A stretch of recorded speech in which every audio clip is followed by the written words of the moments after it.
Death is supposed to be final. It's the one certainty we all share, the line we cross and never return from. But what happens when that line blurs? What happens when the dead refuse to stay dead? Tonight, we explore the terrifying reality of people who were pronounced dead, only to wake up hours later, and the medical phenomenon that makes it possible. The fluorescent lights of the hospital hummed their usual monotonous tune on that May night in 2008, casting harsh shadows across the walls of the intensive care unit in West Virginia. 59-year-old Velma Thomas lay motionless on the bed, surrounded by machines that had been keeping her alive for what felt like an eternity to her family. Her son, Tim Thomas, stood at her bedside, his face drawn with exhaustion and grief, knowing that the time had come to make an impossible decision. Velma's heart had stopped 3 times that day. 3 times the medical staff had fought to bring her back, and 3 times they had succeeded, but barely. Her brain had been starved of oxygen for so long that the doctors couldn't detect any brain activity. For 17 consecutive hours, the monitors showed nothing, just flat lines where there should have been the electrical storms that marked human consciousness. 17 hours of absolute silence from the organ that made Velma who she was. The attending physician, Dr. Kevin Eggleston, had delivered the news with the practiced gentleness that comes from years of bearing bad news. There were no signs of neurological function, he explained. No response to stimuli, no reflexes.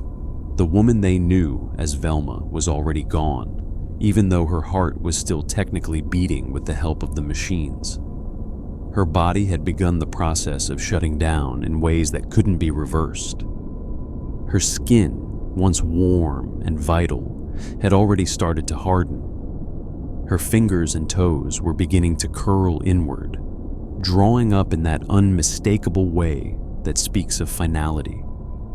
Tim had spent hours in prayer, wrestling with a decision no child should ever have to make. When he finally gave the order to remove his mother from life support, he believed he was simply acknowledging what had already happened. He was letting her go, releasing her from the mechanical imprisonment of tubes and wires that had been keeping her body functioning long after her mind had departed. His pastor had confirmed what he already knew in his heart. It was time. The nurses moved with quiet efficiency, preparing to disconnect the ventilator. Family members had already said their goodbyes and left the hospital to begin making funeral arrangements.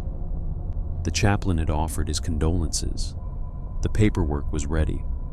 In the cold, clinical language of medicine, Velma Thomas was dead. 10 minutes after they removed the breathing tube, something impossible happened. Velma Thomas moved her arm. At first, the nurses thought it was just a reflex, one of those involuntary muscle contractions that sometimes occur after death, nothing more than the nervous system firing its last random signals. But then she coughed. Then her eyes moved beneath her closed lids. Then her foot shifted. And then, in a moment that would later be described by everyone present as nothing short of miraculous, Velma Thomas opened her eyes and began to speak. The medical staff stood frozen, caught between disbelief and training, as the woman they had just pronounced dead 17 hours earlier looked around the room and asked for her son. The machines that had been disconnected were hastily reconnected. Emergency protocols were activated. Tim Thomas, who was already miles away, received a frantic call telling him to turn around, that his mother was alive, that something inexplicable had just occurred.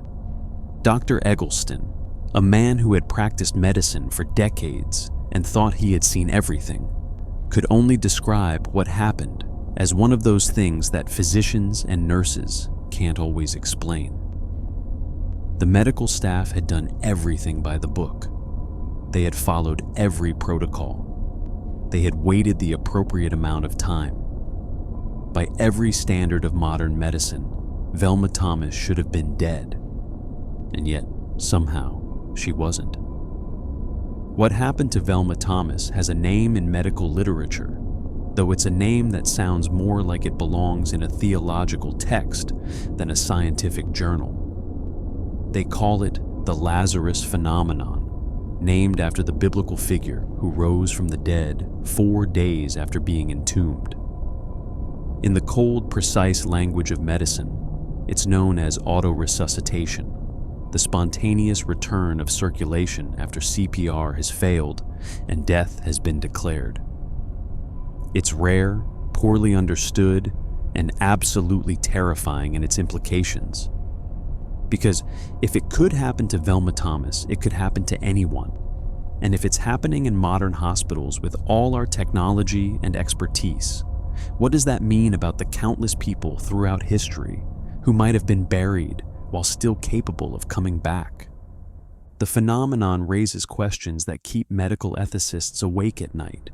Questions about how we determine death, when we should give up trying to save someone, and most disturbing of all, how many people throughout history might have woken up in darkness, trapped in a coffin, buried 6 feet underground, realizing with dawning horror that they weren't dead after all. Velma Thomas's case is extraordinary, not just because she survived, but because of how long she had been declared clinically dead. 17 hours represents a record in medical literature, a span of time so long that it should have been impossible for her brain to recover. Her body had already begun showing signs of decomposition. The medical staff had followed every protocol for determining death. And yet, 10 minutes after being taken off life support, she was talking, moving, and very much alive. But Velma's story, as remarkable as it is far from unique. It's part of a larger pattern that has been documented in medical journals since 1982, when the first case was formally recorded. Since then, at least 65 documented cases have been reported in medical literature, though researchers believe the actual number is significantly higher. The phenomenon is thought to be vastly underreported, partly because of fear of legal repercussions, and partly because no one wants to admit they mistakenly declared someone dead. A survey of emergency physicians revealed that between 37 and 50% of intensive care physicians and pre-hospital emergency responders have personally encountered a case of autoresuscitation in their careers. That percentage is staggering when you consider how rare the phenomenon is supposed to be. It suggests that for every case that makes it into medical journals or news reports, there are dozens more that happen quietly, documented only in hospital records and the memories of the medical staff who witnessed them. The victims of Lazarus Syndrome come from all walks of life, all ages, all backgrounds. 68% of documented cases have occurred in people over the age of 60, but it has happened to children, to young adults, to the seemingly healthy and the terminally ill alike. It has occurred in hospitals equipped with the latest technology and in remote locations where medical care is limited. It has happened minutes after death was declared, and in some cases, hours later. The longest documented delay between cessation of CPR and the spontaneous return of circulation is 3 hours, though some cases suggest even longer intervals are possible. What makes the Lazarus phenomenon particularly unsettling for medical professionals is that it seems to defy everything we understand about death and resuscitation. In roughly 30% of documented cases, the patient not only survived the initial revival, but made a complete neurological recovery, going on to live normal lives with no apparent brain damage. This contradicts what we know about how quickly brain cells die when deprived of oxygen. Under normal circumstances, brain damage begins within 4 to 6 minutes of cardiac arrest, and becomes irreversible after about 10 minutes. And yet, some autoresuscitation patients have been dead for much longer and still recovered completely. The medical theories attempting to explain this phenomenon are as varied as they are speculative.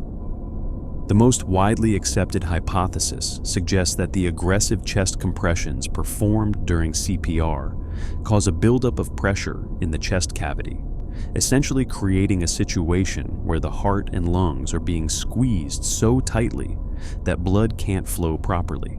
When CPR stops and that pressure is suddenly released, the heart is able to expand again, potentially triggering its electrical system to restart on its own.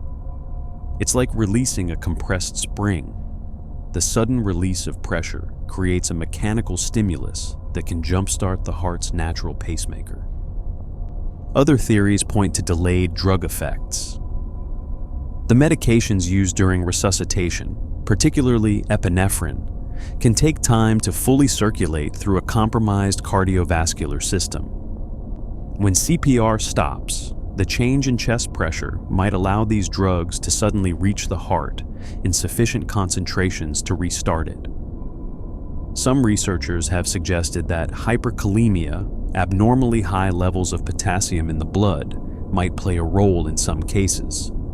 Still others propose that in certain situations, the electrical activity of the heart becomes so disordered during resuscitation that stopping all stimulation is necessary for the heart to reset itself. But these theories, while plausible, don't fully explain all cases.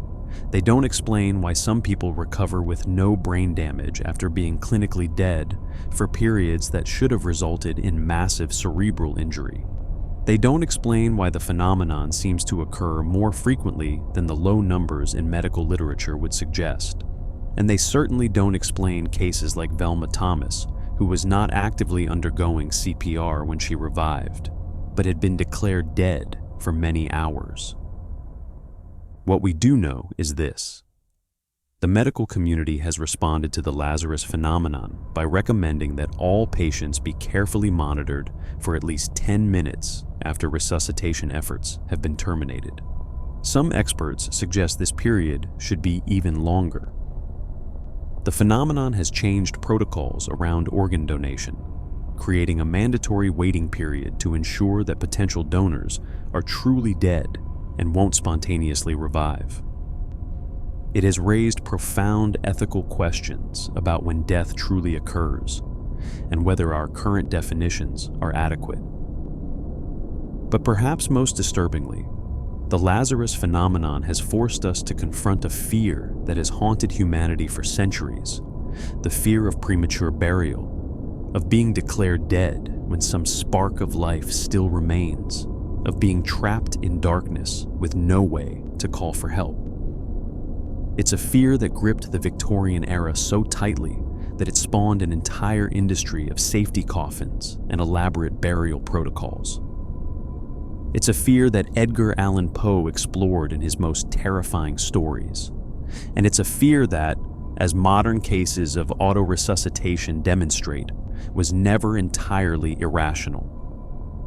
Because if modern medicine, with all its technology and expertise, can mistakenly declare someone dead who later revives, well, what does that mean about all the people throughout history who were buried quickly before any such mistakes could be discovered? How many coffins have been opened to reveal scratch marks on the inside of the lid, evidence of a desperate struggle that no one heard? How many people have experienced the ultimate horror, waking up in their own grave? The phenomenon forces us to reconsider our relationship with death itself. We like to think of death as a clear line, a moment when life ends and something else begins. But cases of autoresuscitation suggest that the line is blurrier than we want to believe. There's a gray zone between life and death, a twilight state where the body hovers between the two, where the difference between being dead and being alive might be nothing more than a few minutes, or the right combination of drugs, or pure chance. Velma Thomas lived for several more years after her resurrection, eventually passing away from natural causes. Her case became a touchstone in discussions about the Lazarus phenomenon, cited in medical journals and used in training programs to teach new doctors about the importance of continued monitoring after death has been declared. But her story is just one thread in a much larger tapestry, a tapestry woven from cases stretching back through medical history, from modern hospitals to Victorian morgues to medieval plague pits. As we delve deeper into this phenomenon, we'll encounter stories that seem impossible, cases that defy medical explanation, and historical accounts that are both fascinating and terrifying. We'll meet people who died and came back, not through divine intervention or supernatural means, but through a quirk of biology that we still don't fully understand. We'll explore the Victorian obsession with premature burial and the elaborate precautions taken to prevent it. We'll examine modern cases that have occurred in our lifetimes, cases that have been captured on medical monitors and witnessed by trained professionals. And through it all, we'll be forced to confront the uncomfortable truth that death, that final certainty we all share, might not be as final as we think, that there might be a way back, even from the grave, that the dead, under the right circumstances, can come back to life. The medical term Lazarus Syndrome was first coined in 1993 by Dr. Jack Bray, though the phenomenon itself had been documented in medical journals since 1982. That first recorded case involved a patient in Finland who spontaneously regained circulation after resuscitation efforts had been abandoned. The case was published in The Lancet, one of the world's most prestigious medical journals, and it sent ripples through the medical community. Here was something that shouldn't be possible, according to everything doctors understood about death and resuscitation, and yet it had happened, witnessed by multiple trained medical professionals and documented in detail. Since that first case, researchers have attempted to understand exactly what's happening in these situations. The challenge is that Lazarus Syndrome is, by definition, unexpected and spontaneous. You can't predict when it will happen, you can't deliberately induce it, and by the time it's recognized, the critical moments have already passed. Most of what we know comes from retrospective analysis of cases that have already occurred, piecing together details from medical records, witness statements, and monitoring equipment. What researchers have discovered is that autoresuscitation most commonly occurs within the first 10 minutes after CPR has been stopped. In roughly 82% of documented cases, the return of spontaneous circulation happened within this window. The median time is about 5 minutes. However, cases have been documented where the delay was much longer. The longest reliably documented case in medical literature involves a delay of 3 hours, though some reports suggest even longer intervals, including Velma Thomas's 17 hours. The phenomenon appears to occur exclusively after CPR has been performed. There are no documented cases of autoresuscitation in someone who died without any resuscitation attempts being made. This suggests strongly that something about the CPR itself, whether the physical compressions, the medications administered, or the artificial ventilation, creates conditions that make spontaneous revival possible. It's as if the resuscitation efforts prime the body somehow, leaving it in a state where it might restart on its own once the external stimulation stops. Interestingly, autoresuscitation seems to be more common in certain types of cardiac arrest. Patients whose hearts are in asystole, a flat line with no electrical activity, or pulseless electrical activity where the heart shows electrical signals but no pulse, are more likely to experience the phenomenon than those with shockable rhythms like ventricular fibrillation. This is counterintuitive, since shockable rhythms generally have better survival rates with treatment. it suggests that the mechanism behind autoresuscitation might be fundamentally different from normal resuscitation. The survival statistics for Lazarus Syndrome patients are sobering. Of the documented cases, approximately 77% of patients died within hours or days of their initial revival. Only about 14% experienced complete neurological recovery and went on to live relatively normal lives. This makes sense when you consider that most of these patients had already been through prolonged cardiac arrest and aggressive resuscitation efforts. Their bodies had been starved of oxygen, their organs had been failing, and the trauma of the arrest and resuscitation had taken a severe toll. The fact that they revived at all was remarkable, but their long-term survival chances remained slim. However, that 14% who fully recovered represents a significant number when you consider the alternative. These were people who had been declared dead, who by all rights should have died, and yet they survived to leave the hospital and resume their lives.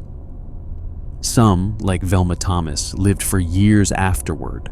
Others made even more remarkable recoveries, returning to work, to their families, to completely normal lives with no apparent cognitive impairment.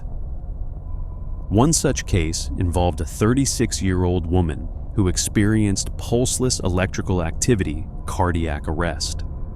She received CPR for 25 minutes before being pronounced dead. 3 minutes after resuscitation efforts stopped, her circulation spontaneously returned.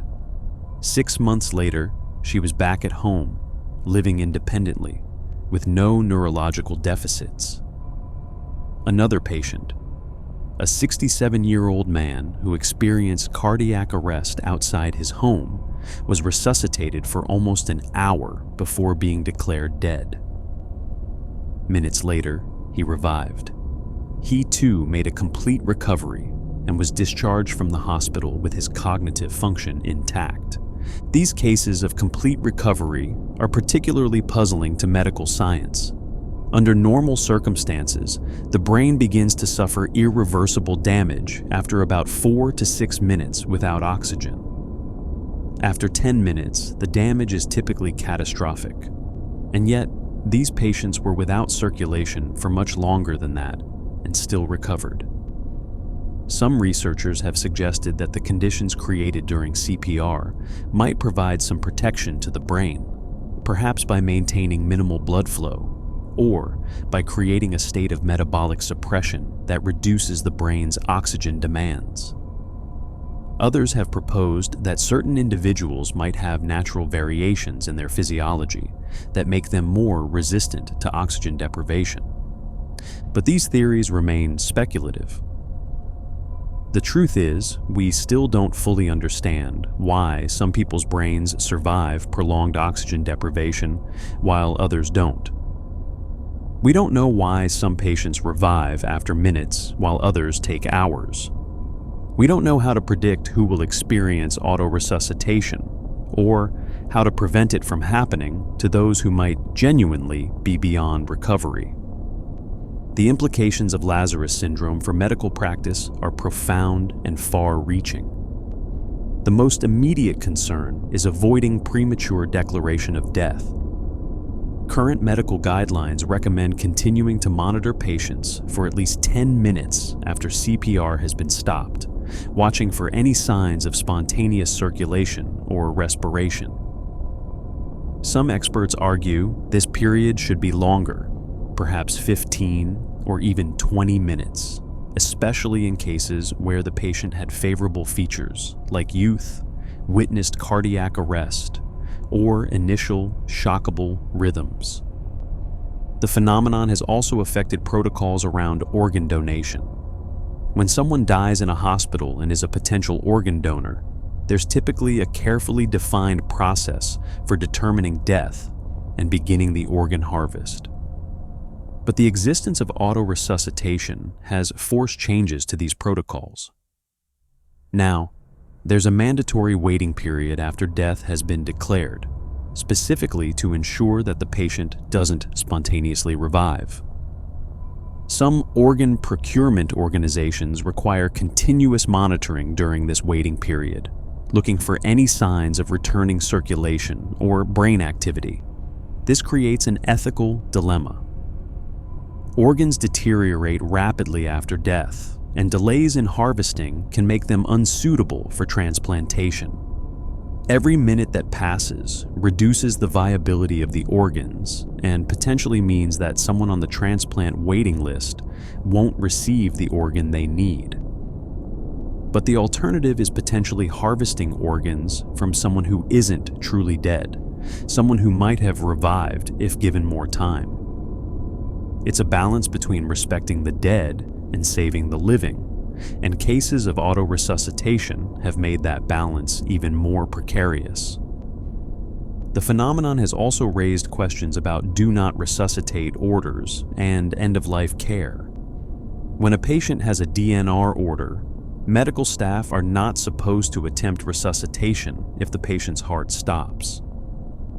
But what happens if a patient with a DNR order experiences autoresuscitation? Are medical staff obligated to provide care once circulation spontaneously returns?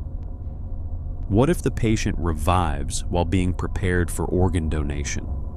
These scenarios have actually occurred, creating complex legal and ethical situations with no clear answers.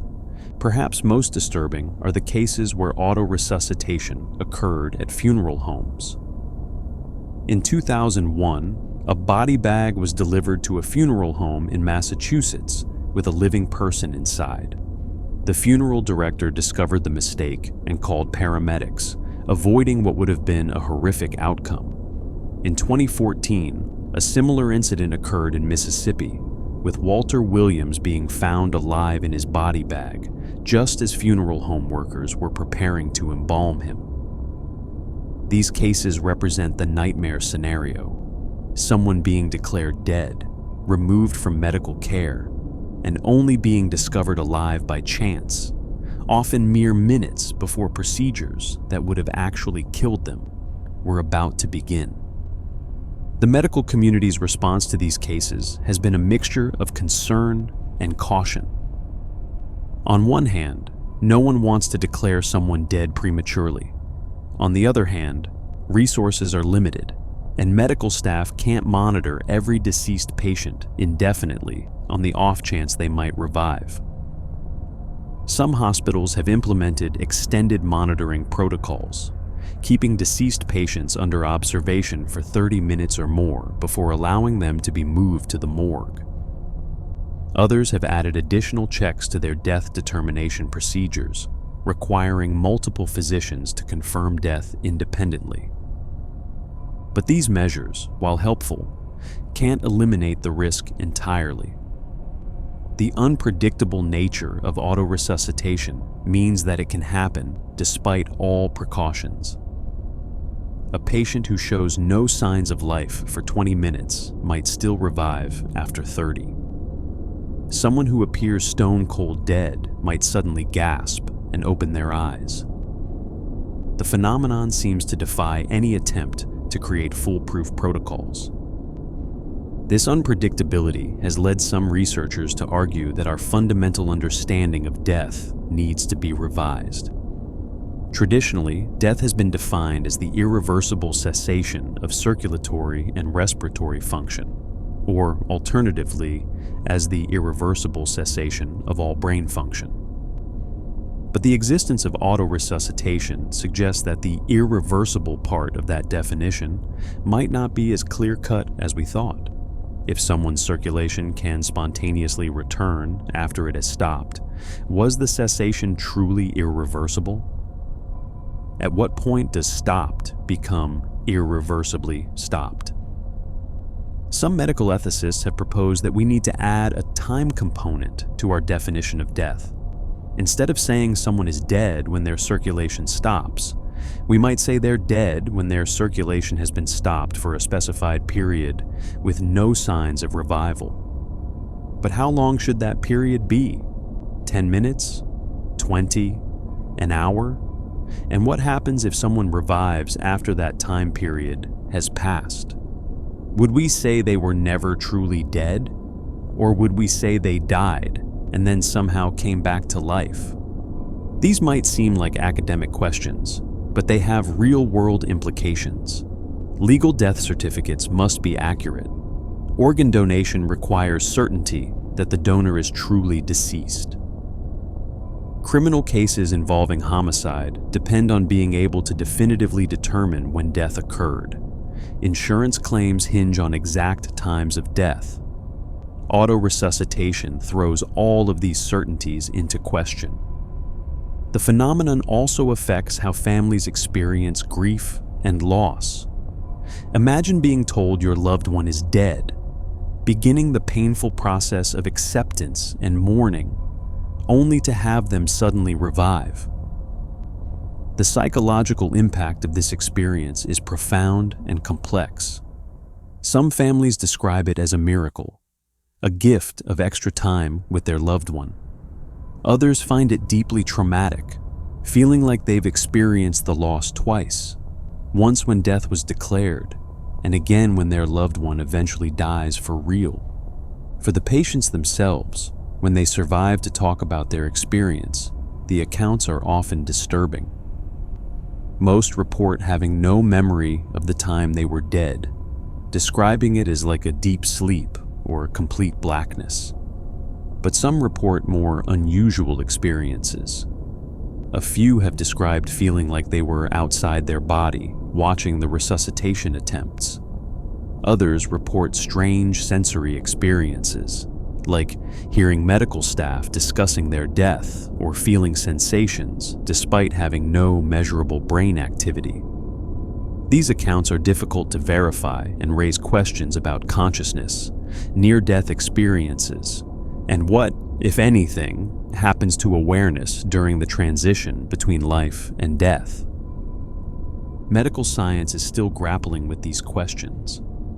Research into autoresuscitation is ongoing, but it's hampered by the rarity of the phenomenon and the difficulty of studying something that, by definition, happens unexpectedly. Researchers can't ethically create the conditions for autoresuscitation to occur, so they're limited to analyzing cases after the fact. This makes it difficult to design controlled studies or test hypotheses rigorously. What we're left with is a phenomenon that challenges our understanding of life, death, and the boundary between them. It reminds us that for all our medical advances and technological sophistication, there are still mysteries we can't fully explain. It forces us to confront the limits of our knowledge and the uncomfortable truth that death might not be as simple or as final as we'd like to believe.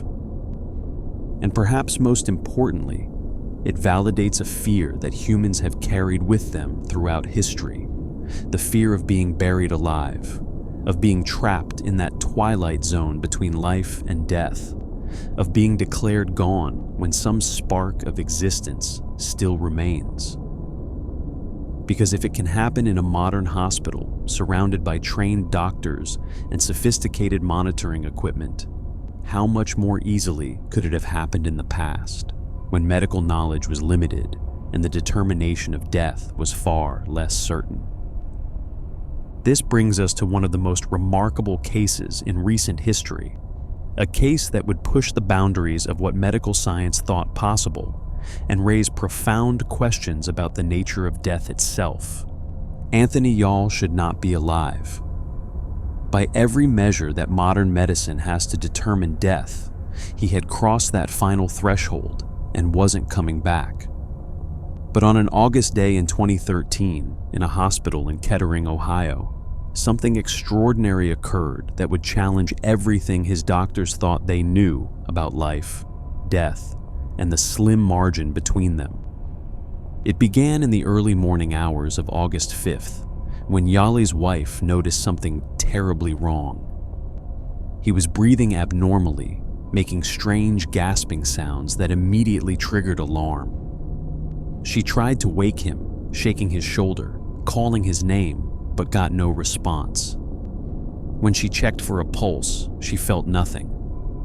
She immediately called emergency services. The first responders arrived within minutes and found Yali in cardiac arrest, his heart having stopped beating.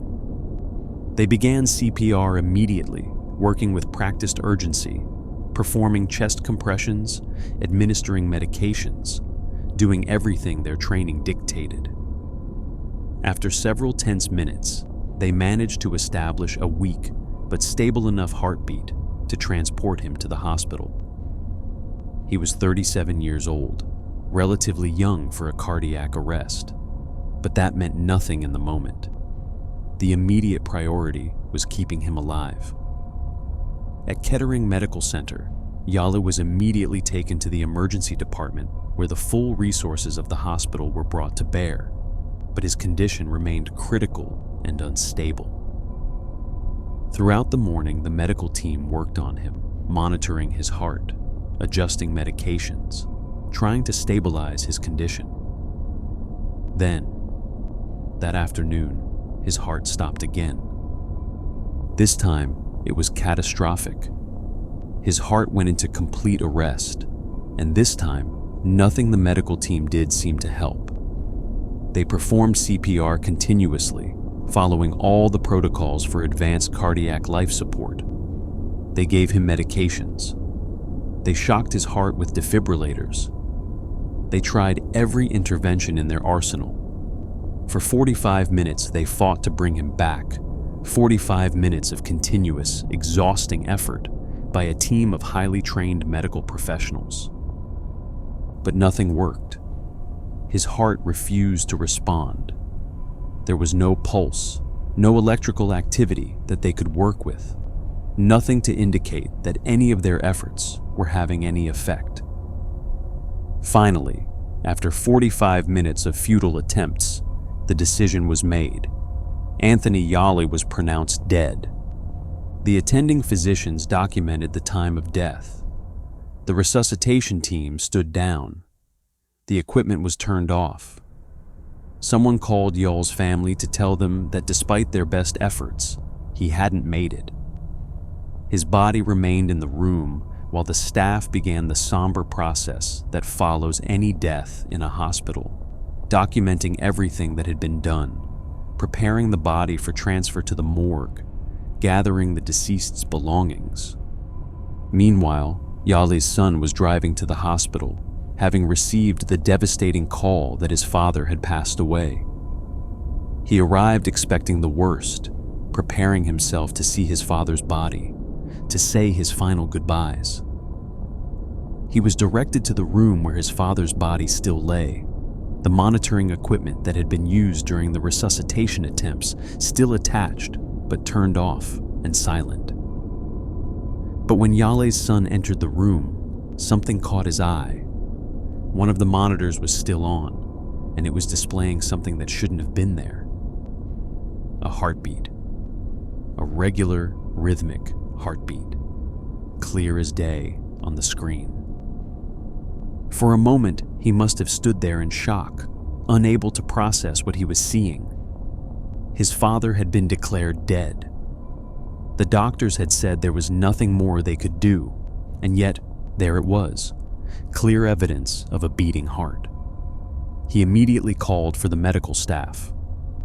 The nurses and doctors who rushed back into the room were equally shocked. They had pronounced this man dead. They had stopped all resuscitation efforts, and yet somehow his heart was beating again, strongly enough to register on the monitor. They quickly checked for a pulse and found one steady and palpable. Anthony Yal was alive. The medical team sprang back into action. Resuscitation efforts were immediately resumed, though in this case it was more about supporting an already functioning heart than trying to restart a stopped one. Yali was stabilized, placed on supportive care, and transferred to intensive care. Over the following hours and days, he not only survived, but began to recover. Against all odds, against everything medical science said was possible after such a prolonged cardiac arrest, Anthony Yal was going to live. The case sent shockwaves through the medical community. 45 minutes of cardiac arrest is an enormous amount of time. Brain damage typically begins after just 4 to 6 minutes without oxygen. After 10 minutes, the damage is usually catastrophic and irreversible.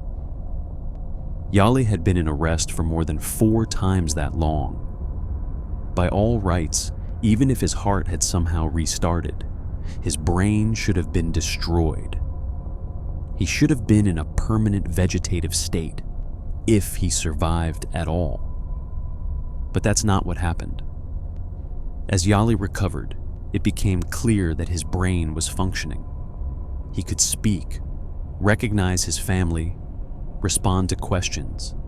His cognitive function, while initially impaired by the trauma his body had been through, gradually improved.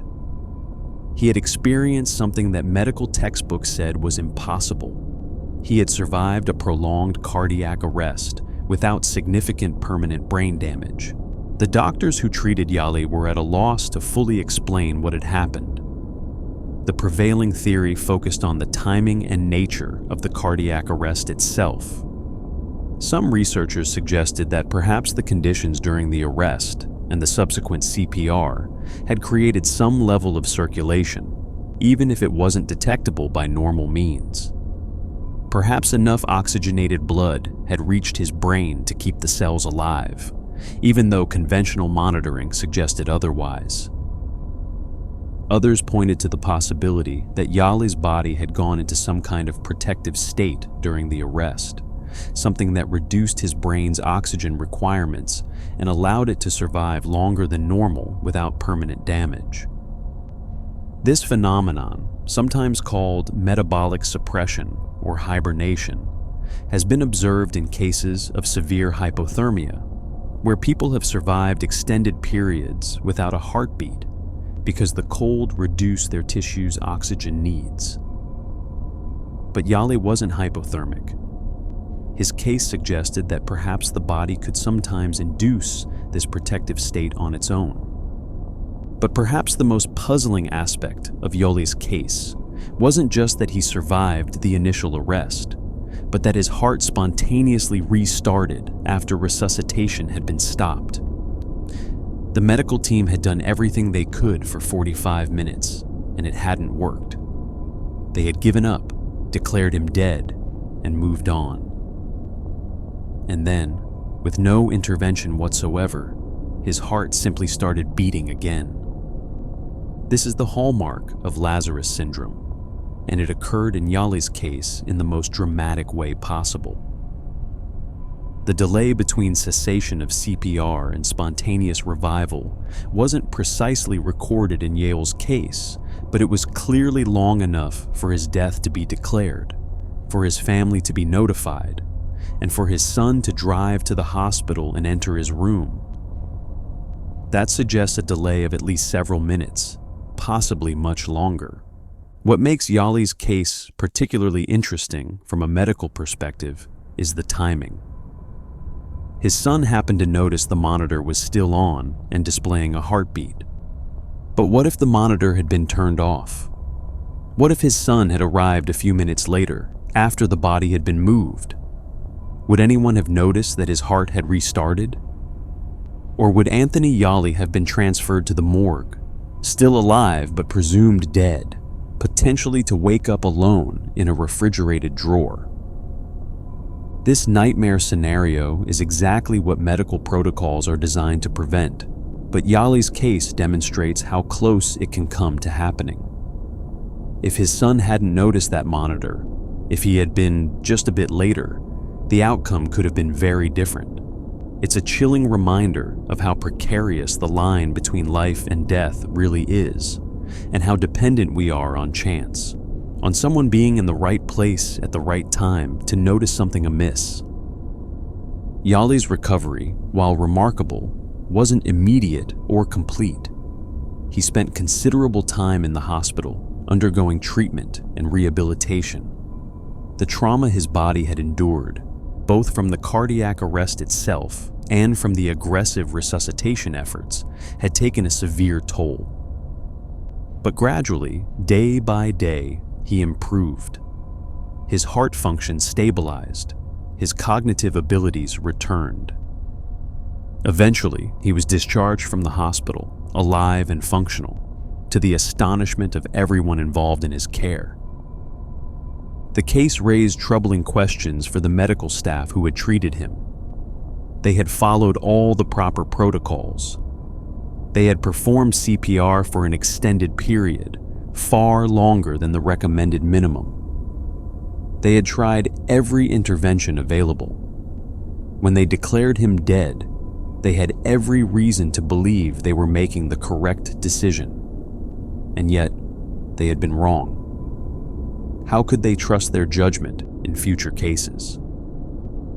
How long should they continue resuscitation efforts, knowing that spontaneous revival is possible even after it seems hopeless? These questions don't have easy answers. Medical resources are finite. Resuscitation efforts can't continue indefinitely. At some point, a decision has to be made that further intervention is futile. But cases like Yoel's suggest that our current protocols might not be adequate, that the recommended waiting periods might not be long enough, that we might be declaring people dead before they're truly beyond recovery. The psychological impact on Yali himself was profound. He later described the experience as surreal, like waking from a very deep sleep with no memory of what had happened. He had no recollection of the cardiac arrest, no memory of the resuscitation efforts, no awareness of the time he was dead. From his perspective, he simply went to sleep and woke up in the hospital with his family around him, being told an incredible story about dying and coming back to life. But for his family, the experience was traumatic in a different way. They had received the call that he had died. They had begun the process of grief, of accepting his loss. And then, incredibly, they were told he was alive again. It was like losing him and getting him back all in the span of a few hours. The emotional whiplash of that experience, going from the depths of grief to the heights of joy, was overwhelming. Yali's case received significant media attention when the story got out. News outlets across the country reported on the man who had died for 45 minutes and lived to tell about it. He became another data point in the growing body of evidence about autoresuscitation, another case that medical researchers could study to try to understand this baffling phenomenon. But beyond the medical interest, Yali's story resonated with people on a deeper level. It touched on fundamental human fears and hopes about death and what might lie beyond. It suggested that death might not be as final as we think, that there might be a way back even from what seems like the end. For some, this was reassuring, evidence that miracles can happen and that we shouldn't give up hope even in the darkest circumstances. For others, it was unsettling, a reminder that our understanding of life and death is incomplete, and that the boundary between them is less clear than we'd like to believe. Medical science continues to grapple with cases like Yali's, trying to understand the mechanisms involved, trying to develop better protocols for determining death, and knowing when resuscitation efforts have truly become futile.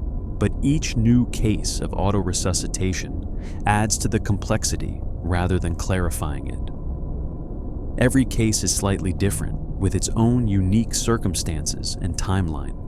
There's no clear pattern, no reliable way to predict who will experience spontaneous revival and who won't.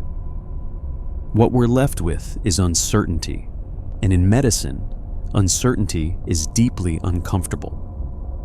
Doctors are trained to be confident, to make definitive diagnoses, to know when someone is dead and when they're alive. But cases like Anthony Yoel's force them to confront the limits of that knowledge, to acknowledge that sometimes, even with all our technology and expertise, we simply can't be sure.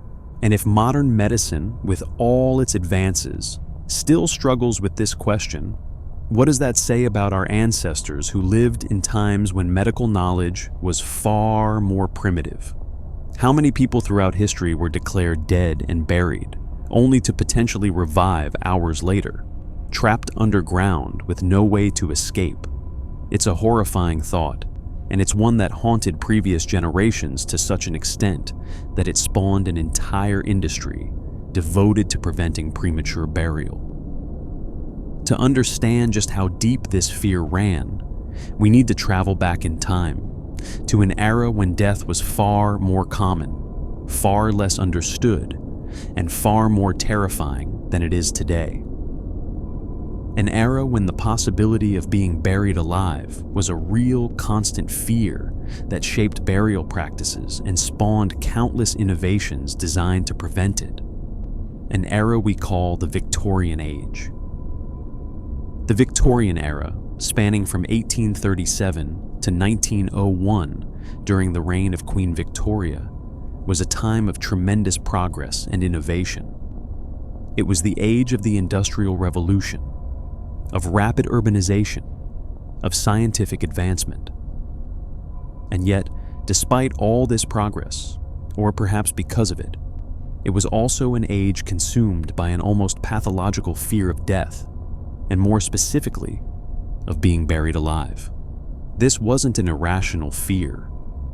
The Victorians had good reason to be concerned about premature burial. Medical science in the 19th century, while advancing rapidly, was still primitive by modern standards. The tools and techniques for definitively determining death were limited at best.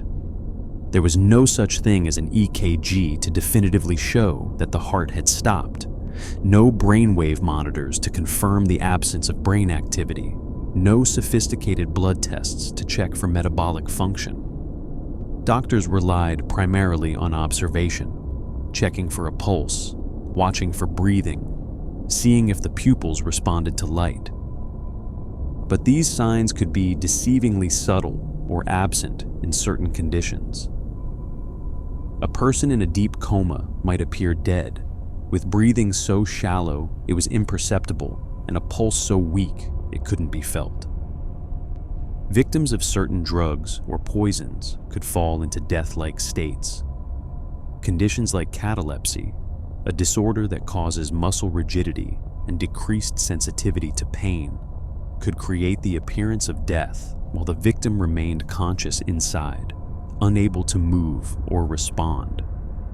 People suffering from certain types of seizures might appear lifeless for extended periods. Victims of cholera, a disease that swept through Victorian cities in devastating waves, sometimes fell into coma-like states that mimicked death. The result was a documented pattern of premature burial. While exact numbers are impossible to verify, various studies from the Victorian era attempted to quantify the problem. One study by Reverend J.G. Ouseley claimed that at least 2,700 people a year were mistakenly buried alive in England and Wales alone. Another estimate from the 1837 book, The Danger of Premature Burials by Hyacinthe Leguerne, suggested that 4 people a day in France suffered this fate. While these numbers were almost certainly exaggerated, they reflected a widespread belief that premature burial was a real and present danger, and there was evidence to support these fears. Periodically, graves would be opened for various reasons, and the evidence of what had happened inside would be impossible to deny. Bodies would be found in unnatural positions, clearly having moved after burial. Coffin lids would bear scratch marks on the inside, sometimes deep enough to tear through the wood. Burial shrouds would be torn and twisted. In the most horrifying cases, the corpse's hands would be found raised to the face, mouth open in a silent scream, frozen in a final moment of terror. One particularly gruesome account that circulated widely in Victorian literature described a young woman whose coffin was opened for reburial in a family vault. She was found in the middle of the vault, her hair disheveled, her burial linens torn to pieces, her hands torn and bloody. She had clearly awakened after burial, and in her agony had managed to break out of her coffin, only to find herself trapped in the sealed vault with no way out. She had gnawed at her burial clothes in desperation before finally dying, truly this time, alone in the darkness. Such accounts, whether entirely accurate or embellished in the retelling, struck terror into Victorian hearts. The fear became so widespread that it had its own name, taphophobia, from the Greek words for grave and fear. It was more than just a phobia in the clinical sense. It was a cultural obsession that shaped everything from medical practice to funeral customs to literature. The medical community was well aware of the problem and struggled with how to address it. The fundamental issue was the difficulty in definitively determining death. In an 1842 account documented in the book Premature Burial and How It May Be Prevented, a man was declared dead by both attending physicians and a medical inspector. He was placed in a coffin, religious ceremonies were performed, and he was about to be buried when he suddenly awoke from his trance. The clergy and undertakers even sent bills for the funeral expenses, but he refused to pay, arguing that he hadn't ordered their services. This case, while having a fortunate ending, highlighted the inadequacy of contemporary medical knowledge. If trained physicians and inspectors could all fail to detect life, what hope did average people have? The problem was compounded by the fact that burial practices in the Victorian era often called for quick interment. In the days before modern embalming techniques, bodies began to decompose rapidly, and there was both a sanitary necessity and a social expectation to bury the dead within a day or two of death. This urgency was particularly acute during epidemics. When cholera swept through Victorian cities, as it did repeatedly throughout the 1800s, bodies were buried as quickly as possible to prevent the spread of disease. There was no time for extended observation to ensure death was genuine. If someone appeared dead, they were quickly prepared for burial and interred, often within 24 hours. Given that some cholera victims could fall into profound comas that mimicked death, the potential for premature burial during these epidemics was particularly high. The fear of being buried alive permeated Victorian culture at every level. It was reflected in literature, with Edgar Allan Poe's stories exploring the theme repeatedly. The Premature Burial, written in 1844, described the narrator's overwhelming fear of being buried alive and the elaborate precautions he took to prevent it. The Fall of the House of Usher featured Lady Madeline being entombed while still alive, only to claw her way out of her crypt. The Cask of Amontillado centered on live burial as murder. These weren't just Gothic fantasies. They were tapping into a very real fear that his readers shared. Mary Shelley's Frankenstein played on related anxieties about the reanimation of the dead, blurring the line between death and life. The novel, written in 1818 but remaining popular throughout the Victorian era, reflected deep-seated concerns about whether death was truly final, whether the dead could be brought back, and what the consequences might be if they were. The fear extended to the highest levels of society. On his deathbed in 1799, George Washington instructed his secretary, "Do not let my body be put into the vault in less than 3 days after I am dead." He wanted time for any mistake in the declaration of his death to be discovered before he was sealed in his tomb. Hans Christian Andersen kept a note by his bedside that read, "I only appear to be dead," hoping that whoever found him would check carefully before assuming he had passed away. These weren't isolated cases of eccentric behavior. they reflected a widespread and reasonable fear. Even Queen Victoria herself was reportedly concerned about the possibility of premature burial and made arrangements to ensure she would be carefully observed after death before being interred. The fear was democratic in the worst sense. It affected everyone regardless of class or status. Rich and poor alike worried about being trapped in their coffins.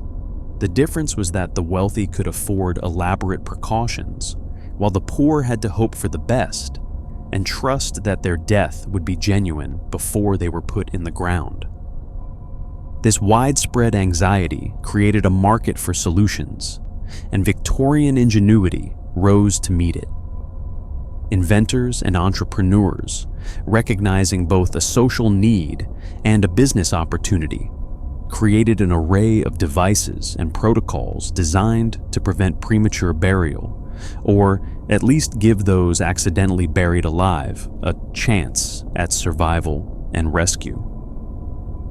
These inventions ranged from the practical to the bizarre, from simple solutions to elaborate contraptions that sound more like they belong in a horror story than in a cemetery.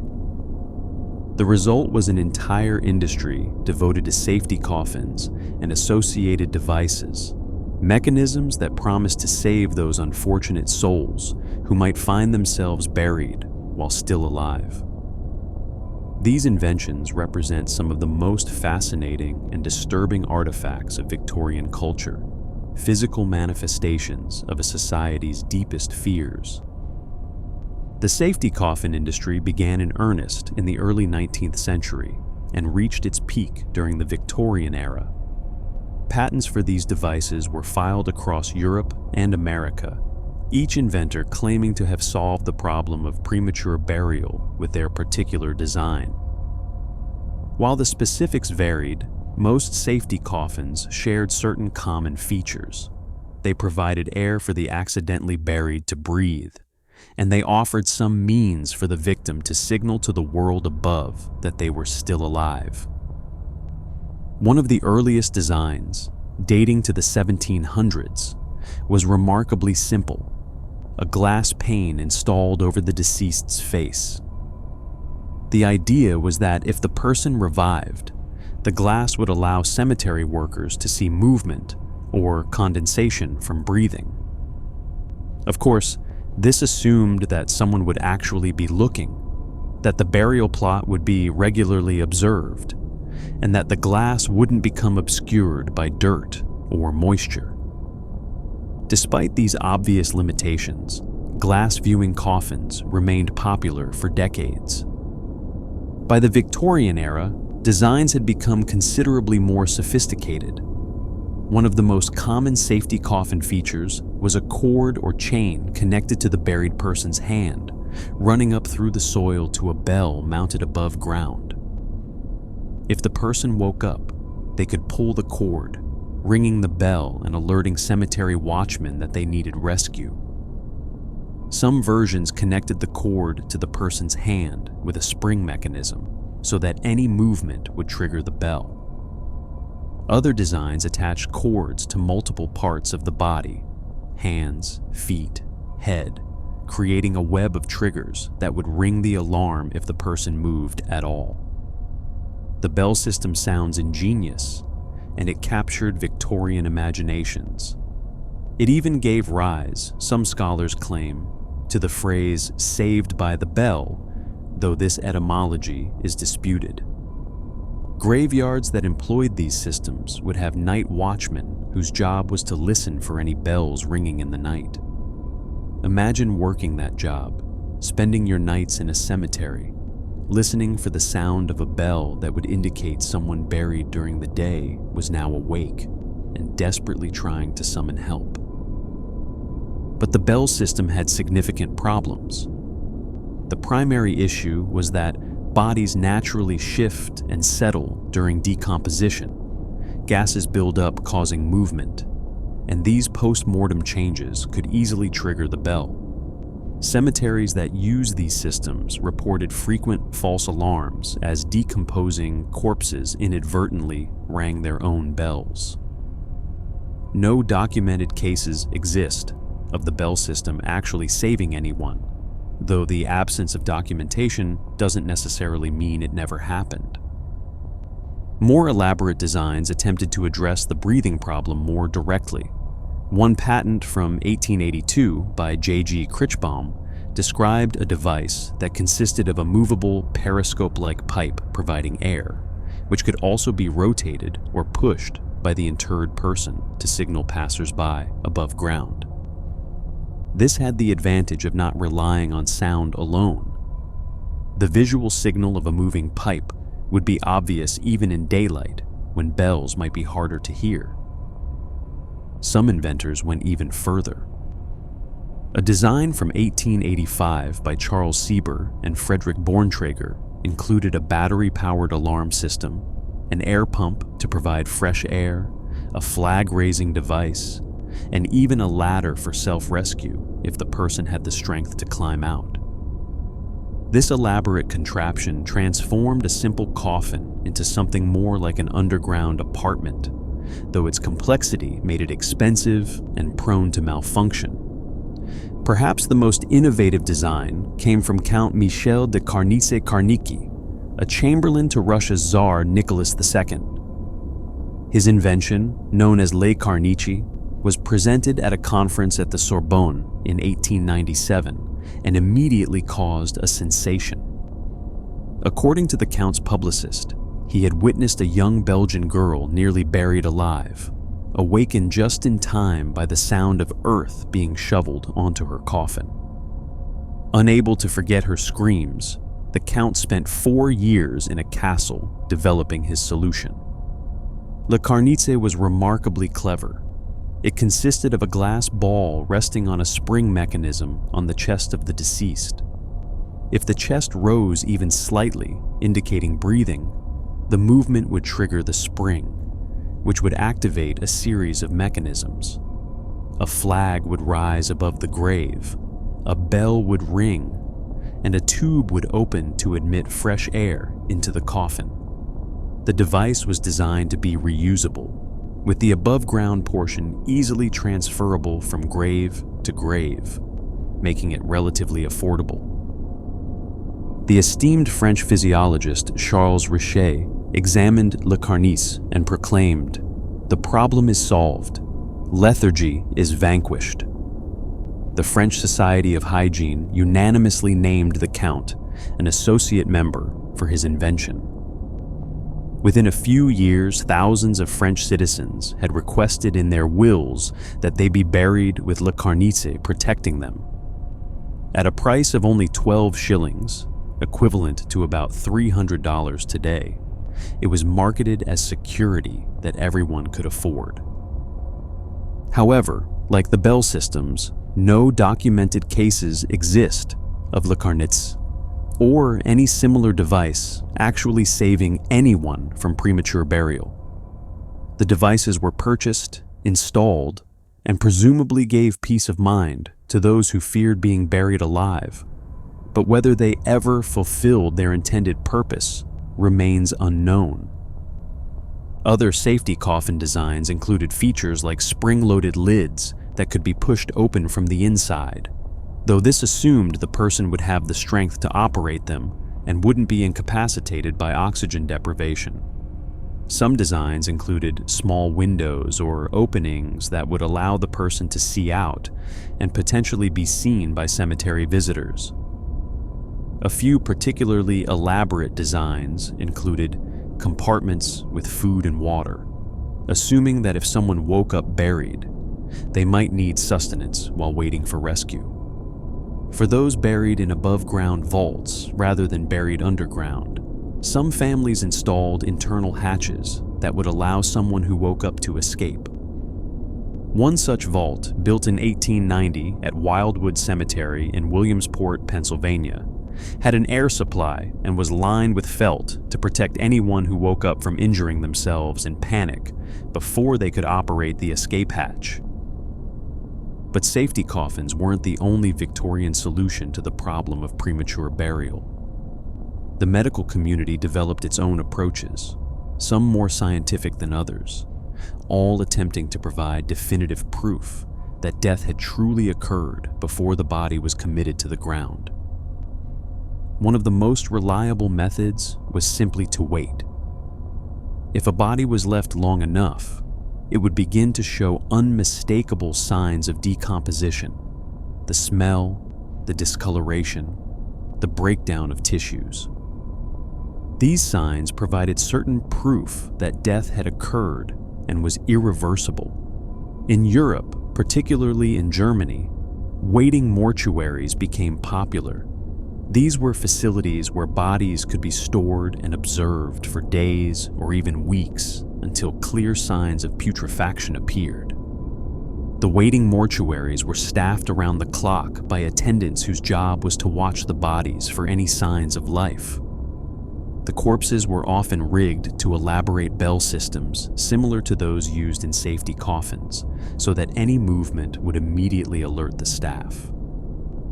The bloating process of putrefaction caused many false alarms, but the system was considered preferable to the risk of premature burial. Statistics from these waiting mortuaries are telling. One source states that between 1822 and 1845, 465,000 people were taken to waiting mortuaries in Germany, and none were found to be still living. This might suggest that the fear of premature burial was overblown, or it might simply indicate that the waiting period was effective at preventing it. In Paris, the city morgue became a morbid tourist attraction. Large glass windows allowed crowds to peer in at decomposing corpses displayed on slabs, ostensibly to help identify unknown dead, but also serving as a grim form of entertainment. The morgue's popularity reflected the Victorian fascination with death and the macabre, but it also served the practical purpose of ensuring bodies were genuinely dead before burial. Medical techniques for determining death became increasingly elaborate, though not always more effective. One method involved placing a candle or mirror near the deceased's mouth to detect any breath that might fog the glass or disturb the flame. Others involved checking for any bleeding from incisions, based on the theory that the dead don't bleed.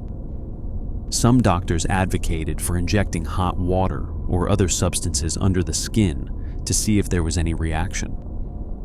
One French doctor, Léon Colonge, developed a technique where he would place his finger in the corpse's ear, claiming he could hear a vibrating pulsation if the person was alive. While this might have had some physiological basis, it never gained widespread acceptance, perhaps because doctors were understandably reluctant to stick their fingers in deceased patients' ears. Another technique, now mercifully abandoned, was the tobacco smoke enema. Yes, you read that correctly. The practice of blowing tobacco smoke into a person's rectum was considered a viable method of resuscitation in the 18th and 19th centuries. The theory was that the smoke would warm the body and stimulate respiration. Smoke enema kits were commonly placed near waterways, similar to how defibrillators are placed in public spaces today, ready to be used on drowning victims. The phrase blowing smoke up someone's arse, now used to describe insincere flattery, originated from this practice. Nobel Prize founder Alfred Nobel, so fearful of being buried alive that he included specific instructions in his will, requested that his veins be opened after death and allowed to bleed, ensuring that he was truly deceased before burial. This practice of post-mortem bloodletting was actually fairly common among the wealthy, providing visible proof that the heart had stopped pumping. Other doctors advocated for more violent methods to confirm death. Burning the skin with hot irons, stabbing with needles, even placing hungry leeches on the body to see if they would feed. All these techniques were seriously proposed and sometimes practiced. The theory was that even someone in the deepest coma would react to such extreme stimuli, while the genuinely dead would show no response. Despite all these precautions, elaborate devices, and medical techniques, cases of premature burial continued to be reported throughout the Victorian era. Whether these reports were always accurate is open to question.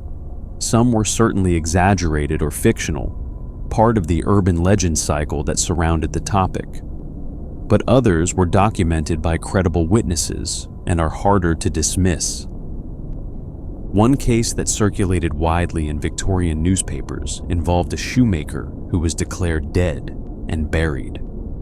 The following day, children playing near the cemetery heard muffled screams and knocking sounds coming from his grave. When the grave was opened, they found him alive, though he died shortly after being exhumed, whether from the trauma of the experience or from whatever had caused his death-like state in the first place.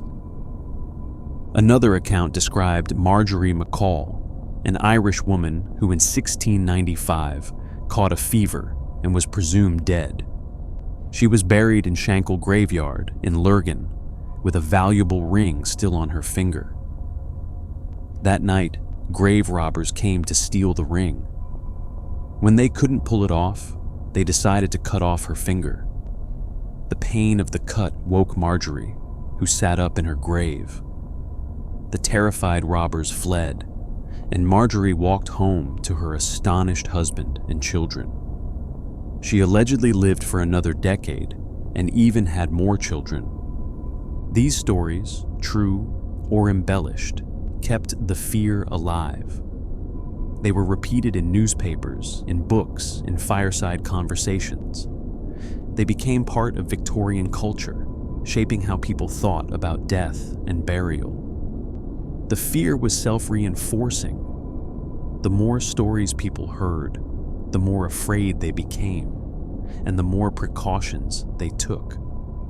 But perhaps the most disturbing aspect of the Victorian obsession with premature burial is that, for all the elaborate precautions and expensive devices, for all the waiting mortuaries and medical tests, the fear was at least partially justified. Premature burial did happen, not as often as the sensational estimate suggested perhaps, but often enough that the fear wasn't entirely irrational. And some of these cases were documented in enough detail, by credible enough sources, that they can't be easily dismissed as folklore or legend. One such case, which occurred not in Victorian England, but in the American South in the early 20th century, became one of the most famous examples of premature burial in history. It's a case that, even today, raises questions about how it could have happened and what we can do to prevent such tragedies in the future. The summer of 1915 in South Carolina was oppressively hot, the kind of heat that makes the air shimmer and drives sensible people to seek shade and stay still. On one particular day in that sweltering summer, 30-year-old Essie Dunbar suffered what appeared to be a fatal epileptic seizure. She collapsed, her body convulsing, and then went completely still. Her family, frightened and unsure what to do, called for Dr. D.K. Briggs from the nearby town of Blackville. Dr. Briggs arrived and examined Dunbar carefully. He checked for a pulse at her wrist, at her neck. He listened for breathing, watched for any movement of her chest. He checked her pupils, looking for any response to light. Finding no signs of life whatsoever, he made the pronouncement that doctors have made countless times throughout history. Essie Dunbar was dead. In the South Carolina heat, with no ability to preserve the body, the family wanted to proceed with burial quickly. However, Essie had a sister who lived out of town, and the family wanted to give her time to arrive to pay her respects. They scheduled the funeral for the next day at 11 in the morning, believing this would give the sister sufficient time to travel. The following day, Essie's body was placed in a simple wooden coffin. The funeral service was held at the gravesite, and it was an unusually lengthy one. 3 different preachers took turns leading the service, each offering prayers and speaking about Essie's life. The family kept glancing down the road, expecting Essie's sister to arrive at any moment. But as the service stretched on and the sister still hadn't appeared, a decision had to be made. The heat was intensifying, and the body couldn't be kept above ground indefinitely. Reluctantly, the family decided they couldn't wait any longer. Essie Dunbar's coffin was lowered into a grave 6 feet deep, and the mourners began shoveling dirt onto it. Only a few minutes after the burial was complete, Essie's sister arrived. She was devastated to have missed the service, and even more distressed that her sister had been buried before she could say goodbye. Through her tears, she made a request of the ministers. Could they dig up the coffin one more time, just so she could see her sister's face one last time? The request was unusual, and the ministers hesitated. The coffin had already been buried. Disturbing a grave was generally avoided. But the sister's grief was genuine and overwhelming, and finally, moved by compassion, the ministers agreed. The men who had just filled in the grave picked up their shovels again and began to dig. It didn't take long to reach the coffin. The soil was still loose, and they were able to uncover the wooden box within minutes.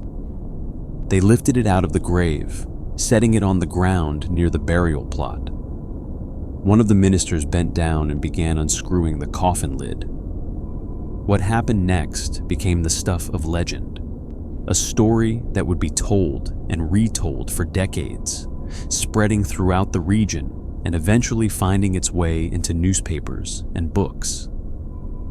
As the coffin lid was lifted, Essie Dunbar sat up, very much alive, and smiled at the gathered mourners.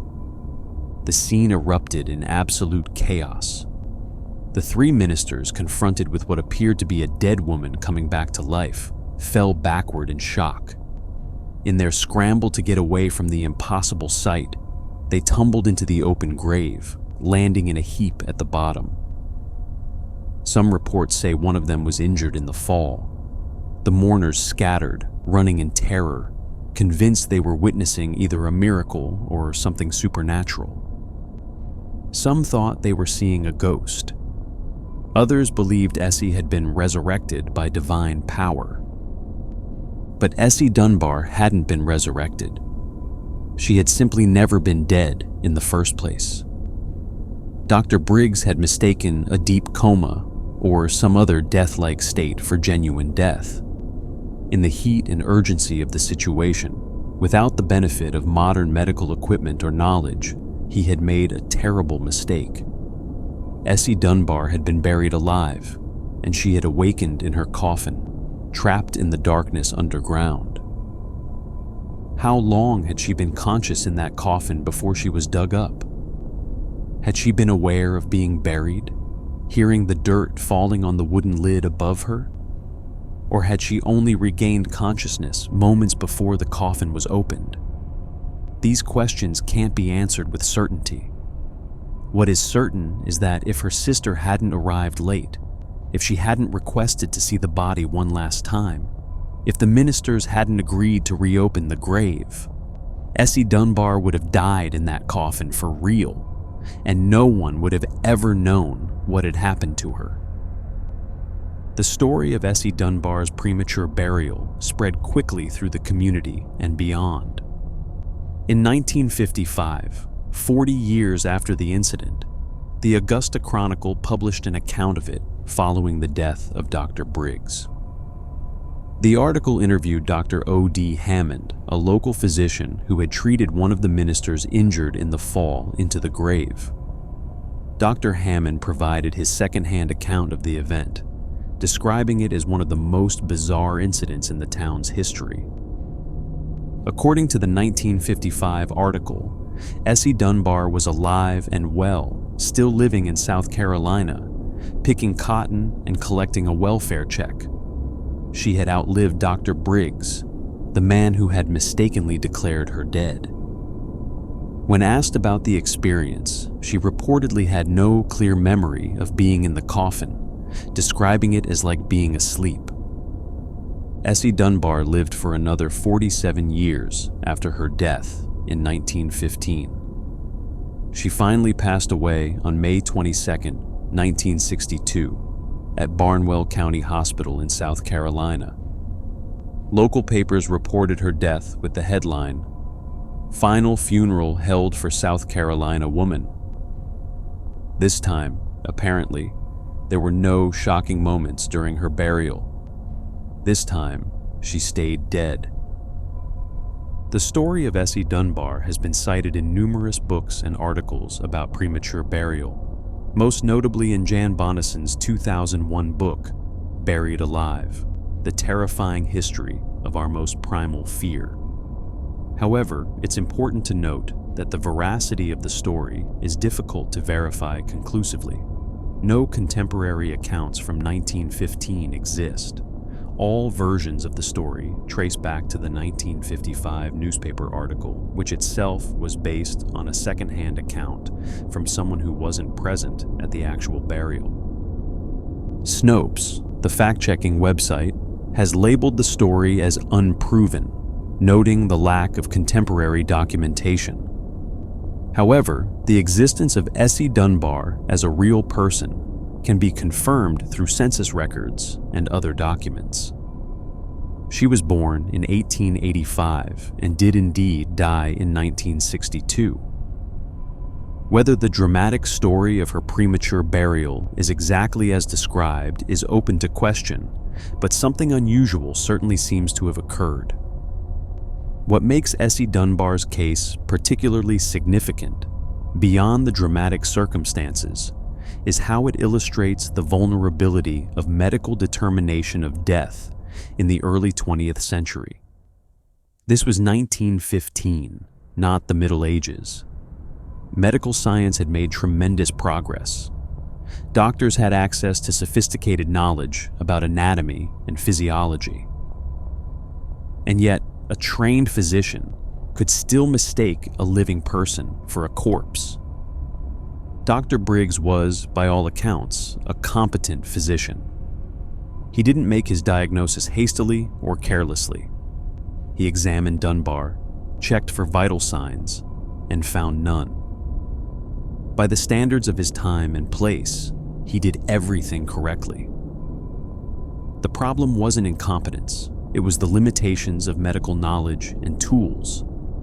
Without an EKG, without sophisticated monitoring equipment, without the ability to measure brain activity or blood oxygen levels, even the most careful doctor could be fooled by conditions that mimicked death. Epileptic seizures, which were apparently what Essie Dunbar suffered, can sometimes be followed by a prolonged post-ictal state where the person appears deeply unresponsive. Their breathing can become imperceptible, their pulse weak and hard to detect. They might remain in this state for extended periods before gradually regaining consciousness. To a doctor in 1915, such a state could easily be mistaken for death.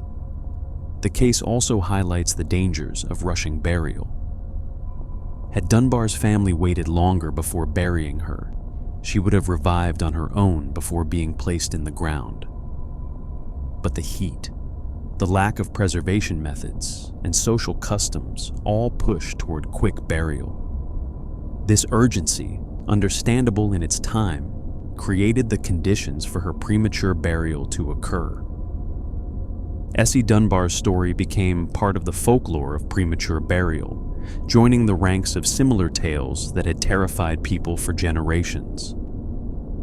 But unlike many such stories, which are clearly embellished or entirely fictional, Dunbar's case has enough documentation to suggest that something very real and very disturbing actually occurred. Whether every detail is exactly as reported is less important than what the case represents. A documented instance in the 20th century of someone being buried while still alive. And Essie Dunbar wasn't the last person to face this horror. Even in our modern era, With all our medical advances and sophisticated monitoring equipment, cases continue to occur where people are mistakenly declared dead, only to revive hours or even days later. One such case, which occurred in Mississippi in 2014, demonstrated that even today, in the age of advanced medical technology, the line between life and death remains dangerously unclear. Walter Williams, known to friends and family as Snowball, a nickname he'd carried since birth during the Great Blizzard of 1936, lived a quiet life as a farmer in Lexington, Mississippi. At 78 years old, he had seen a lot in his life, survived a lot.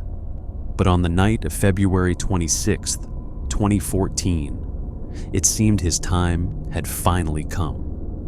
Williams was at home under hospice care, his health having declined significantly in recent months. His family knew the end was near.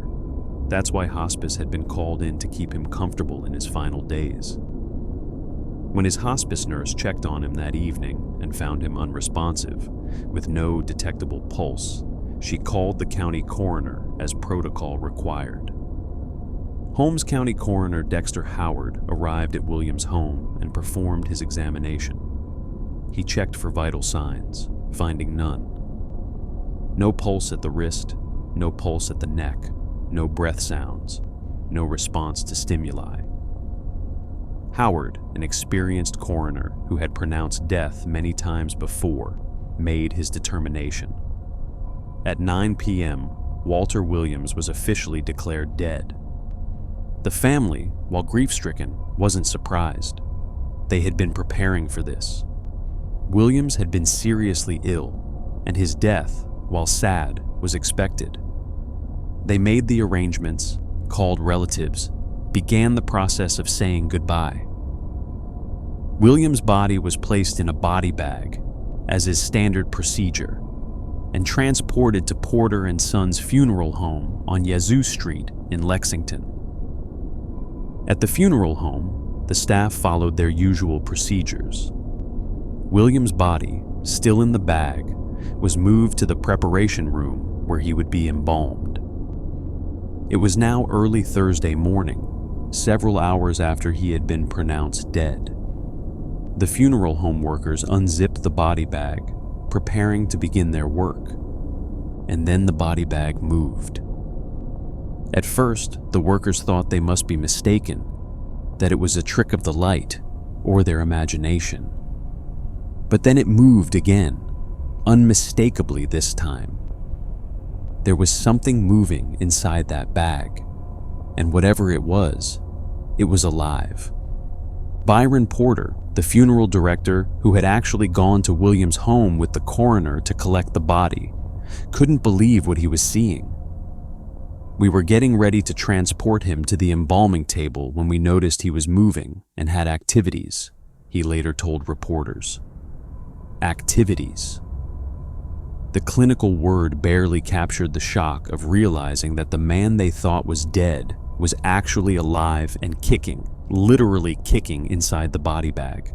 The funeral home staff immediately unzipped the bag fully. Walter Williams opened his eyes and looked at them.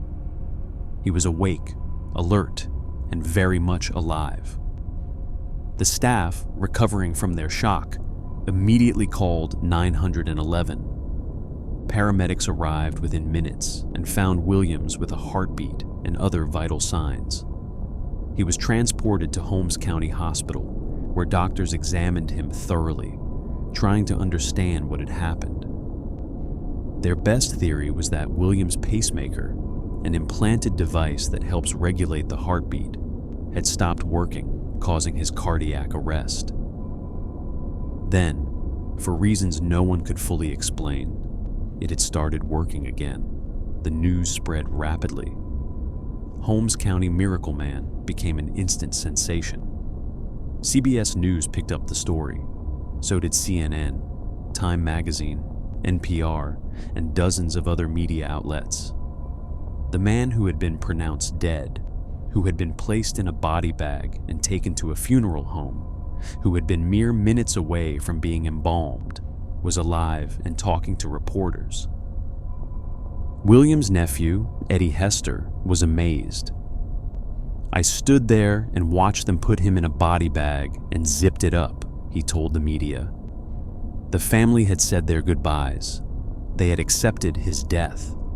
And then, incredibly, they got him back. "It's a miracle," Hester said. "I don't know how long he's going to be here, but right now he's here, and the whole family is glad."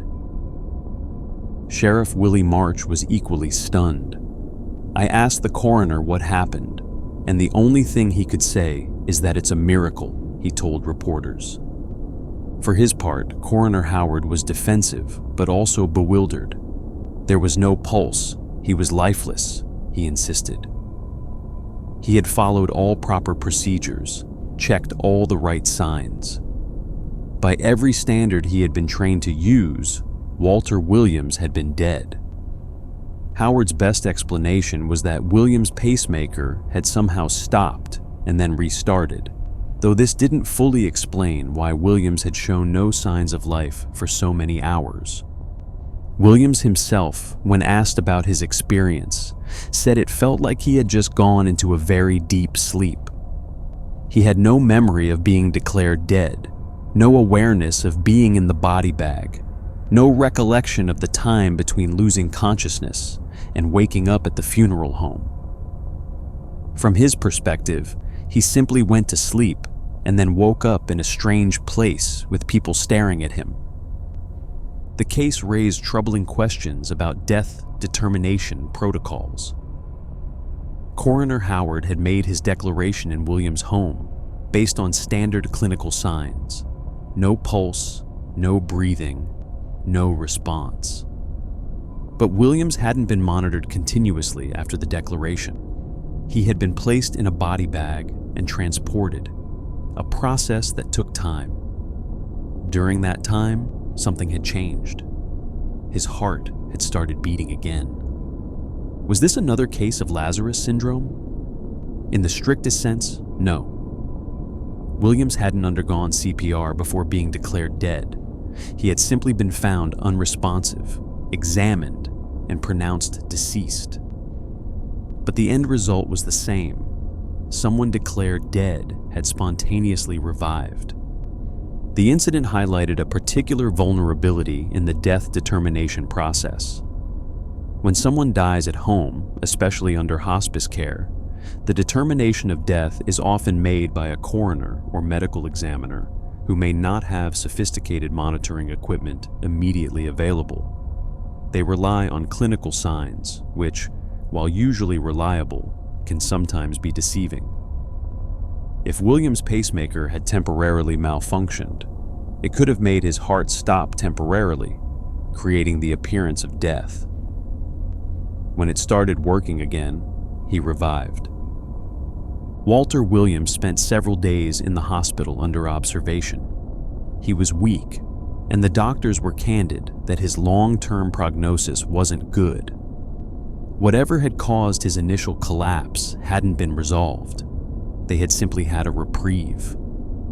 But for those few days, he was alive, conscious, able to talk with his family and reflect on his extraordinary experience.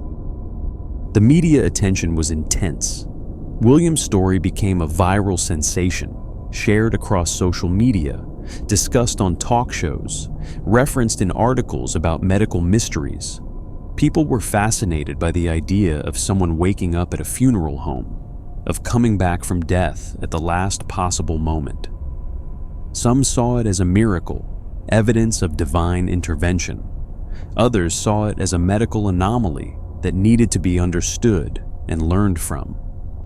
Medical experts who commented on the case were divided.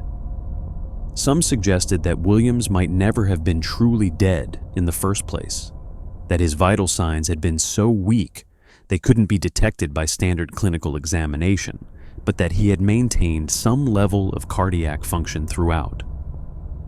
Others pointed to the possibility of autoresuscitation, suggesting that something about the process of being placed in the body bag or transported might have created the conditions for his heart to restart. A few even suggested that the pacemaker might have been programmed with some kind of delayed restart function, though this was considered unlikely. Mike Murphy, coroner for Clark County, Nevada, and past president of the International Association of Coroners and Medical Examiners, told reporters that he had read accounts of people returning to life at funeral homes from time to time. He couldn't comment specifically on Williams' case without reviewing all the details, but he noted that such incidents, while rare, were not unheard of. 2 weeks after his resurrection, Walter Williams' reprieve came to an end. On the morning of March 13, 2014, his nephew Eddie Hester called emergency services again. This time, when Coroner Howard and the Porter and Sons funeral home director arrived, they found Williams genuinely deceased. When they got there, I said, "I thought y'all were going to send somebody else," and we laughed about it. Everybody laughed, Hester told reporters, though the laughter was surely tinged with sadness. This time, there was no movement in the body bag, no sudden awakening. Walter Williams, at age 78, had truly and finally passed away. His family took some comfort in the fact that they had gotten 2 extra weeks with him, an unexpected gift of time to say goodbye properly. William's daughter Gracie reflected on the experience with remarkable grace. "We're at peace. We know he has fought a good fight," she told reporters after his second death. When asked if the family was angry with the coroner for mistaking the first time, she was firm in her response. "People ask me if we're mad with the coroner, and I said no, he did his job. It's God's work, and we're happy." Walter Williams' case became another data point in the ongoing discussion about death determination and the Lazarus phenomenon. It demonstrated that even without CPR, even in seemingly straightforward cases of natural death, people can be mistakenly declared deceased. It showed that the window of time between the declaration of death and the beginning of funeral preparations is critical, and that monitoring should perhaps continue longer than current protocols require. The case also highlighted the particular vulnerability of people with pacemakers or other implanted medical devices. If these devices can malfunction and then resume working, they create a scenario where someone might appear dead and then revive. Current death determination protocols don't always account for this possibility. For the funeral industry, Williams' case was a stark reminder of the importance of checking for vital signs before beginning any irreversible procedures. Many funeral homes began reviewing their protocols, ensuring that they checked for signs of life, even after receiving a body that had been declared dead by a coroner or medical examiner. And for the general public, Williams' story revived the old Victorian fears about premature burial. Here was a case from our modern era in a developed country with advanced medical care, where someone had been declared dead and taken to a funeral home while still alive. If it could happen to Walter Williams in Mississippi in 2014, with all our technology and medical knowledge, what does that say about how confident we can be in any declaration of death? The answer is uncomfortable, not as confident as we would like. Death determination, despite all our advances, still relies partly on clinical judgment, on the absence of signs that can sometimes be subtle or difficult to detect. In most cases, the protocols work fine, but in rare instances, like Williams' case, they fail, and someone who is still alive is declared dead. These failures, while rare, force us to confront the limitations of our medical knowledge and the fallibility of our procedures. They remind us that the line between life and death, which we like to think of as clear and definable, is actually blurrier than we want to admit. There are edge cases, gray zones, situations where someone might be neither clearly alive nor clearly dead, but rather suspended in some intermediate state that our definitions struggle to capture. This brings us to the scientific question at the heart of all these cases. What exactly is happening in autoresuscitation? Why do some people spontaneously revive after being declared dead? What physiological mechanisms could possibly explain how circulation returns without any external intervention? The medical community has been trying to answer these questions since the phenomenon was first documented in 1982. Dozens of researchers have studied the cases, analyzed the data, and proposed various theories to explain what's happening. But despite decades of research, there's still no consensus on the exact mechanism behind autoresuscitation. What we have instead is a collection of theories, each plausible, each supported by some evidence, but none proven definitively. The most widely accepted theory centers on what's called auto-PEEP, or autopositive end expiratory pressure. To understand this concept, we need to understand what happens to the chest during CPR.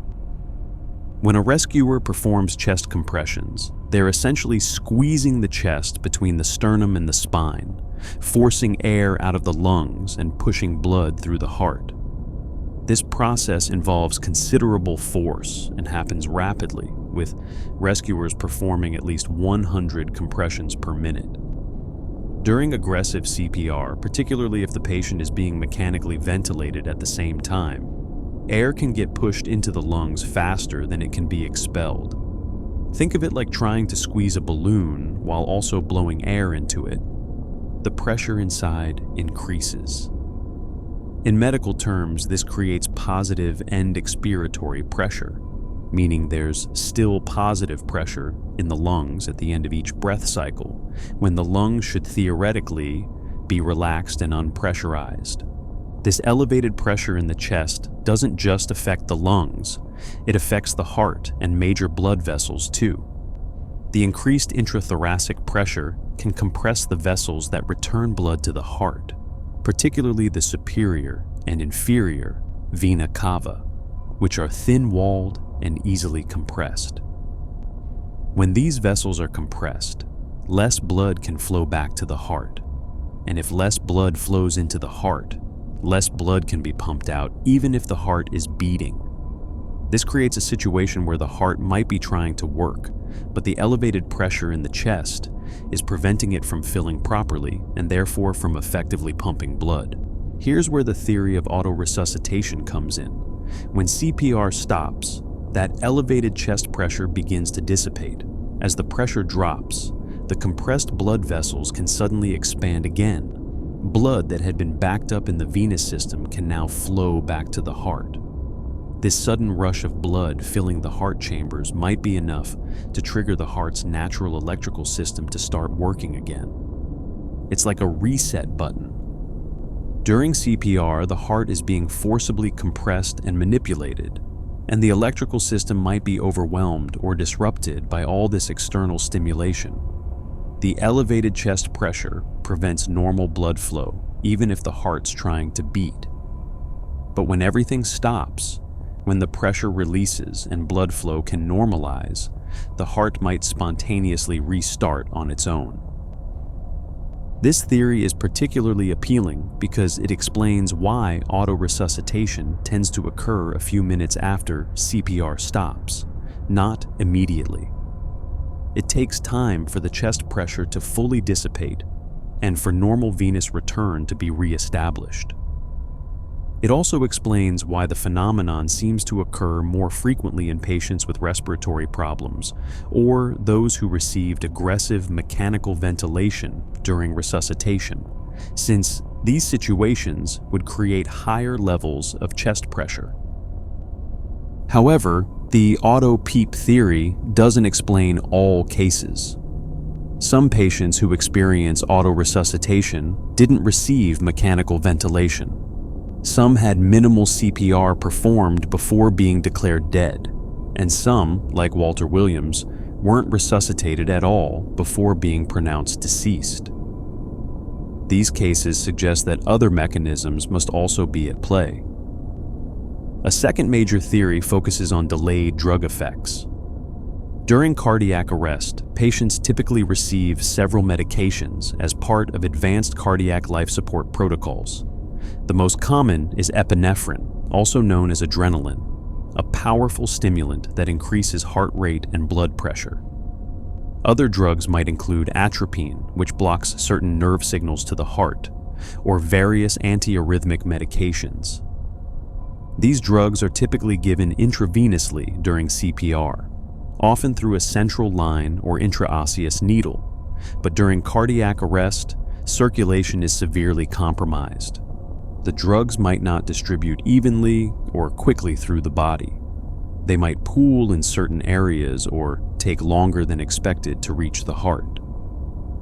When CPR stops, circulation might actually improve briefly as the chest pressure reduces and blood flow normalizes.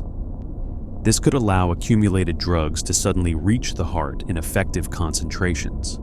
If enough epinephrine suddenly hits the heart's receptors, it could theoretically trigger a restart of cardiac function. This theory is supported by the fact that autoresuscitation often occurs within 10 to 15 minutes of CPR stopping, which aligns with the metabolism and half-life of drugs like epinephrine. However, it doesn't explain cases where minimal drugs were used or where autoresuscitation occurred much later, hours after any drug should have been metabolized and cleared from the system. A third theory involves hyperkalemia, abnormally high levels of potassium in the blood. During cardiac arrest, cells begin to break down, releasing their internal contents into the bloodstream. Potassium, which is normally concentrated inside cells, floods into the blood. High potassium levels can profoundly affect the heart's electrical system, potentially causing cardiac arrest or making it impossible to resuscitate. But here's the interesting part. Potassium levels can change quickly. As circulation improves, even minimally, the kidneys and other organs can start clearing excess potassium.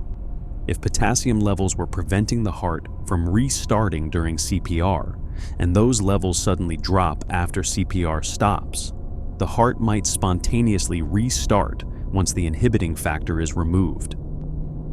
This theory is intriguing because it explains why stopping external stimulation might actually help. During aggressive CPR, the constant chest compressions might be causing more cell damage and releasing more potassium, perpetuating the elevated levels. When CPR stops, the body might be better able to clear the excess potassium, creating conditions where the heart can restart. Yet another theory suggests that the heart's electrical system itself might need a period of rest before it can function properly again. During cardiac arrest and CPR, the heart is in a state of chaos, with electrical signals firing randomly or not at all. The external compressions, the drugs, the shocks from defibrillators, all add to this electrical confusion. Perhaps, in some cases, the heart's electrical system needs to completely shut down and reset before it can resume normal function. Stopping all intervention might allow this reset to occur naturally. This theory draws parallels to the process of rebooting a computer when it's frozen. Sometimes you need to completely power down the system before it can restart properly. The heart might work similarly, needing a period of complete rest to clear its electrical confusion and reestablish normal conduction pathways. Some researchers have also proposed that cerebral factors might play a role. The brain, particularly the medulla oblongata, which controls basic functions like heart rate and breathing, might continue trying to send signals to the heart even during cardiac arrest. These signals might be ineffective during CPR because of all the external manipulation, but could become effective once CPR stops and the body's natural regulatory systems can reassert themselves. There's also the possibility that we're looking at multiple mechanisms operating in different cases. autoresuscitation might not have a single cause, but rather might result from various factors depending on the individual circumstances. Some cases might be due to pressure release, others to delayed drug effects, others to electrolyte changes, and still others to factors we haven't yet identified. What makes autoresuscitation particularly difficult to study is that it's unpredictable and relatively rare. Researchers can't deliberately create the conditions for it to occur, both for ethical reasons and because we don't know exactly what those conditions are. We can't ask someone in cardiac arrest to wait around after CPR stops so we can monitor them for possible autoresuscitation. Medical ethics demands that we either continue treatment or pronounce them dead and stop. This means most of what we know comes from retrospective analysis of cases that have already occurred. We look at what happened, review the medical records, interview the staff involved, and try to piece together common factors. But this approach has limitations. Medical records might not capture every relevant detail. Monitoring might have been stopped before autoresuscitation occurred, leaving gaps in the data. Witnesses' memories might be imperfect, especially when asked to recall specific details of a traumatic event that happened months or years earlier. Some research has been done using animal models, attempting to recreate conditions that might lead to autoresuscitation in controlled settings. These studies have provided some interesting findings but haven't definitively solved the mystery. Animals' cardiovascular systems differ from humans in important ways, and what works in a laboratory might not translate directly to clinical situations. What we do know with certainty is that autoresuscitation is real, and that it happens more often than the medical literature suggests. Surveys showing that nearly half of emergency physicians have encountered it indicate that the documented cases represent only the tip of the iceberg. Many more cases likely occur but aren't reported, either because medical staff don't recognize them as unusual or because there's reluctance to document what might be seen as a mistake in death determination. The reality of autoresuscitation has prompted changes in medical practice and protocols. The most significant change is the recommendation for extended monitoring after resuscitation is terminated. Most guidelines now recommend continuing to observe the patient for at least 10 minutes after CPR stops, watching for any signs of returning circulation or respiration. Some experts argue for even longer monitoring periods, perhaps 15 or 20 minutes, especially in cases where the patient had features associated with better prognosis. Some hospitals have implemented protocols requiring 2 physicians to independently confirm death before it's officially declared, adding a redundancy check to reduce the chance of error. Others have added specific checkpoints to their procedures, requiring staff to verify absence of cardiac activity at multiple time points before declaring death. For organ donation programs, the existence of autoresuscitation has led to mandatory waiting periods between declaration of death and beginning organ recovery. These periods vary by region and institution, but typically range from 2 to 5 minutes for controlled donation after circulatory death. The waiting period serves as a buffer, ensuring that potential donors don't spontaneously revive once life support is withdrawn. But these changes, while helpful, can't eliminate the possibility of autoresuscitation entirely. The phenomenon's unpredictability means that it can theoretically occur even after extended observation periods. Someone who shows no signs of life for 15 minutes might still revive at 20 minutes or 30 minutes or longer. This uncertainty has profound implications for medical practice and medical ethics. When is a doctor justified in declaring death? How long must they wait to be certain? What level of certainty is required before they can stop trying to save someone? These aren't just academic questions. They affect real decisions with life and death consequences. Some medical ethicists have argued that the existence of autoresuscitation suggests we need to fundamentally rethink our definition of death. Perhaps we should move away from the traditional cardiopulmonary definition, which focuses on cessation of heart and lung function, toward a purely neurological definition based on brain death. After all, brain death is truly irreversible.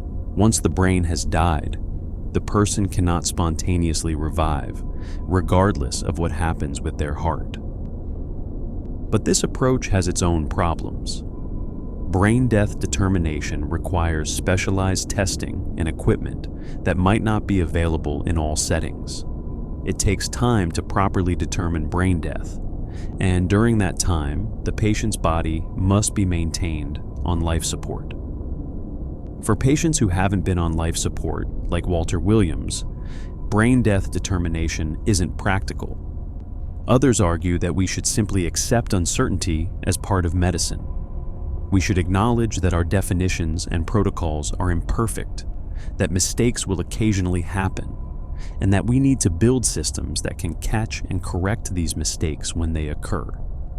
This means implementing redundant checks, extending observation periods, and training medical staff to watch for signs of possible autoresuscitation even after death has been declared. The scientific quest to understand autoresuscitation continues.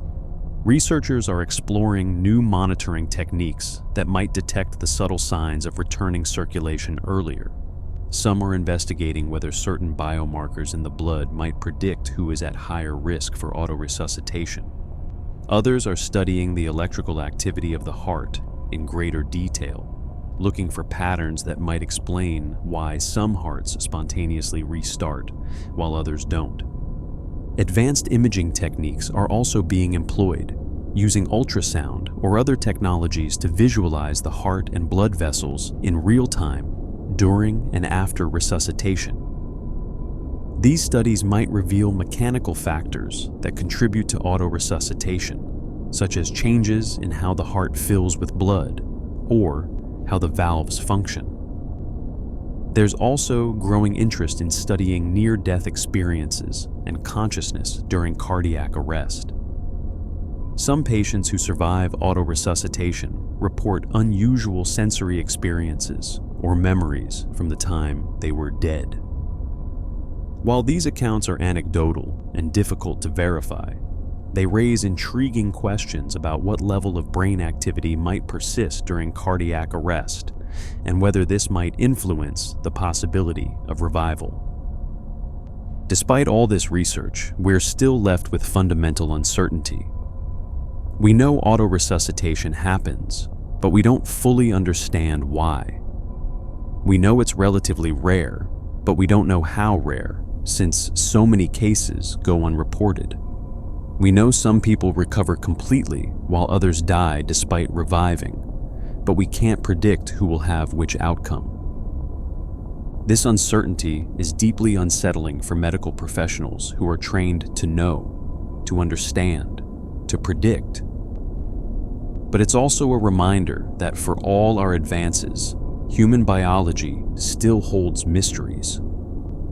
The border between life and death, which we like to think of as sharp and clear, turns out to be fuzzy and permeable. People can cross it and, under certain circumstances, cross back.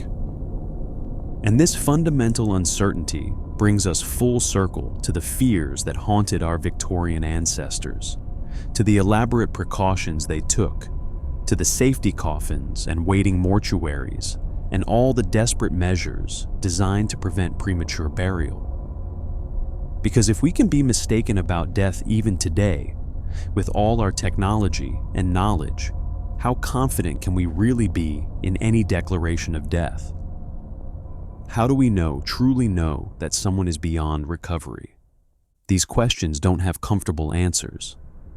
What we can do is learn from cases like Velma Thomas, Anthony Yall, Walter Williams, and countless others whose experiences have taught us that death is more complicated than we thought.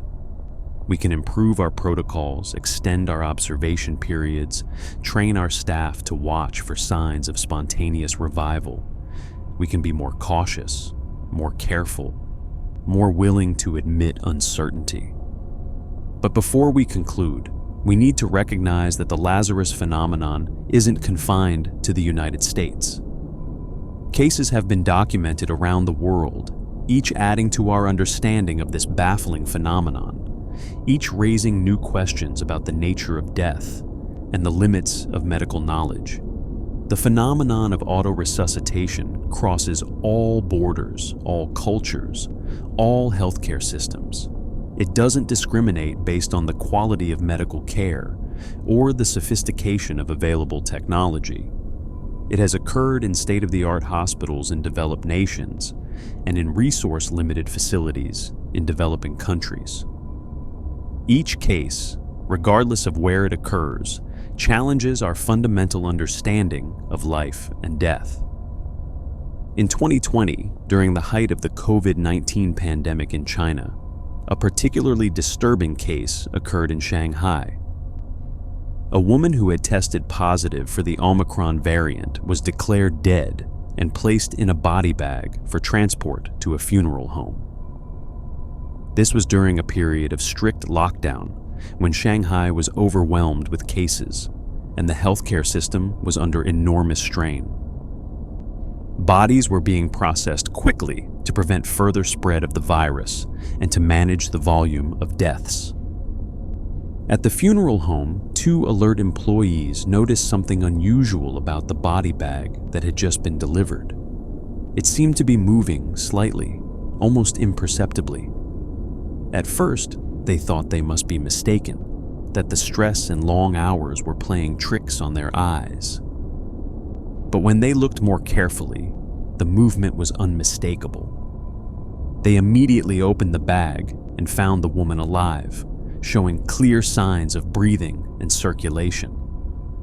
Emergency services were called, and the woman was rushed back to the hospital.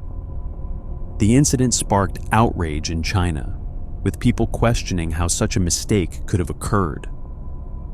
But medical experts pointed out that under the extreme pressure of the pandemic, with healthcare workers exhausted and overwhelmed, with the need to process large numbers of deaths quickly, such errors, while rare, were perhaps inevitable. The case also highlighted a particular vulnerability in death determination during pandemics. When resources are stretched thin, when hospitals are overflowing, when staff are working beyond their capacity, the careful protocols that normally prevent such mistakes might break down. The woman had been declared dead in the chaos of an overwhelmed healthcare system, and only the alertness of the funeral home workers prevented a tragedy. In Malaysia, in 2015, a 65-year-old man experienced something that seemed impossible, even by the standards of Lazarus Syndrome. He was brought to Seberang Jaya Hospital in Penang after collapsing. Medical staff worked on him for an extended period, attempting resuscitation, but were unable to restore circulation. He was pronounced dead, and his family was notified of his passing. 2.5 hours later, nearly 3 times the typical window for autoresuscitation, the man's heart suddenly started beating again. Medical staff, who had been preparing his body for release to the family, were stunned to detect vital signs. He was immediately moved back to intensive care and placed on supportive treatment.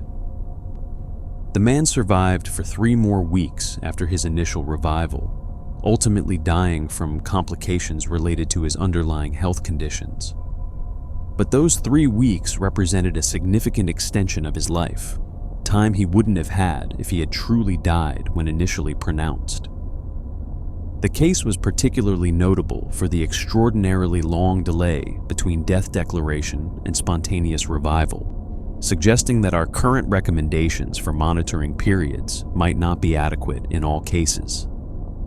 In Colombia, a 45-year-old woman was pronounced dead after showing no vital signs. she was prepared for funeral services, and family members were gathered to mourn. A funeral worker, while moving her body, noticed something that gave him pause. Was that a slight movement? He watched more carefully and saw it again, unmistakable this time. The woman's chest had moved just a tiny bit, but enough to suggest she might be breathing. The funeral worker immediately alerted his colleagues, and they called for emergency medical services. When paramedics arrived, they found the woman with a weak but detectable pulse and shallow breathing. She was transported to the hospital, where she eventually recovered. The case highlighted the importance of continued vigilance even during funeral preparations, and many funeral homes reviewed their protocols as a result. In Indonesia in 2018, a 12-year-old girl named Siti Masfufa Warda was declared dead from complications of chronic diabetes. She had been seriously ill, with multiple organ problems, and her death, while tragic given her young age, wasn't unexpected. Her body was brought home from the hospital so the family could prepare for traditional funeral rites. While the family was making arrangements, Siti's parents noticed something shocking. Her eyes were open. Not just open, but moving, tracking movement in the room. They immediately called medical professionals, who confirmed that Siti was alive. She was rushed back to the hospital, where she briefly recovered consciousness before dying approximately 1 hour later. This case was particularly poignant because of Siti's age and the brief extension of life she received. That hour, while short, gave her parents an unexpected chance to speak with their daughter, to tell her they loved her, to say goodbye properly. It transformed what would have been a sudden, traumatic loss into something they could at least partially prepare for emotionally. The medical community in Indonesia used the case to emphasize the importance of careful death determination, especially in pediatric cases where families' emotional investment is particularly high. The case of Judith Johnson in Delaware in 2007 had lasting legal ramifications that extended far beyond the immediate medical circumstances. Johnson, 61 years old, went into cardiac arrest at Beebe Medical Center in Lewis. She received extensive resuscitation efforts, including multiple medications and synchronized electrical shocks to her heart, but never regained a pulse. At 8:34 p.m., she was pronounced dead by the attending physician. But Johnson wasn't dead.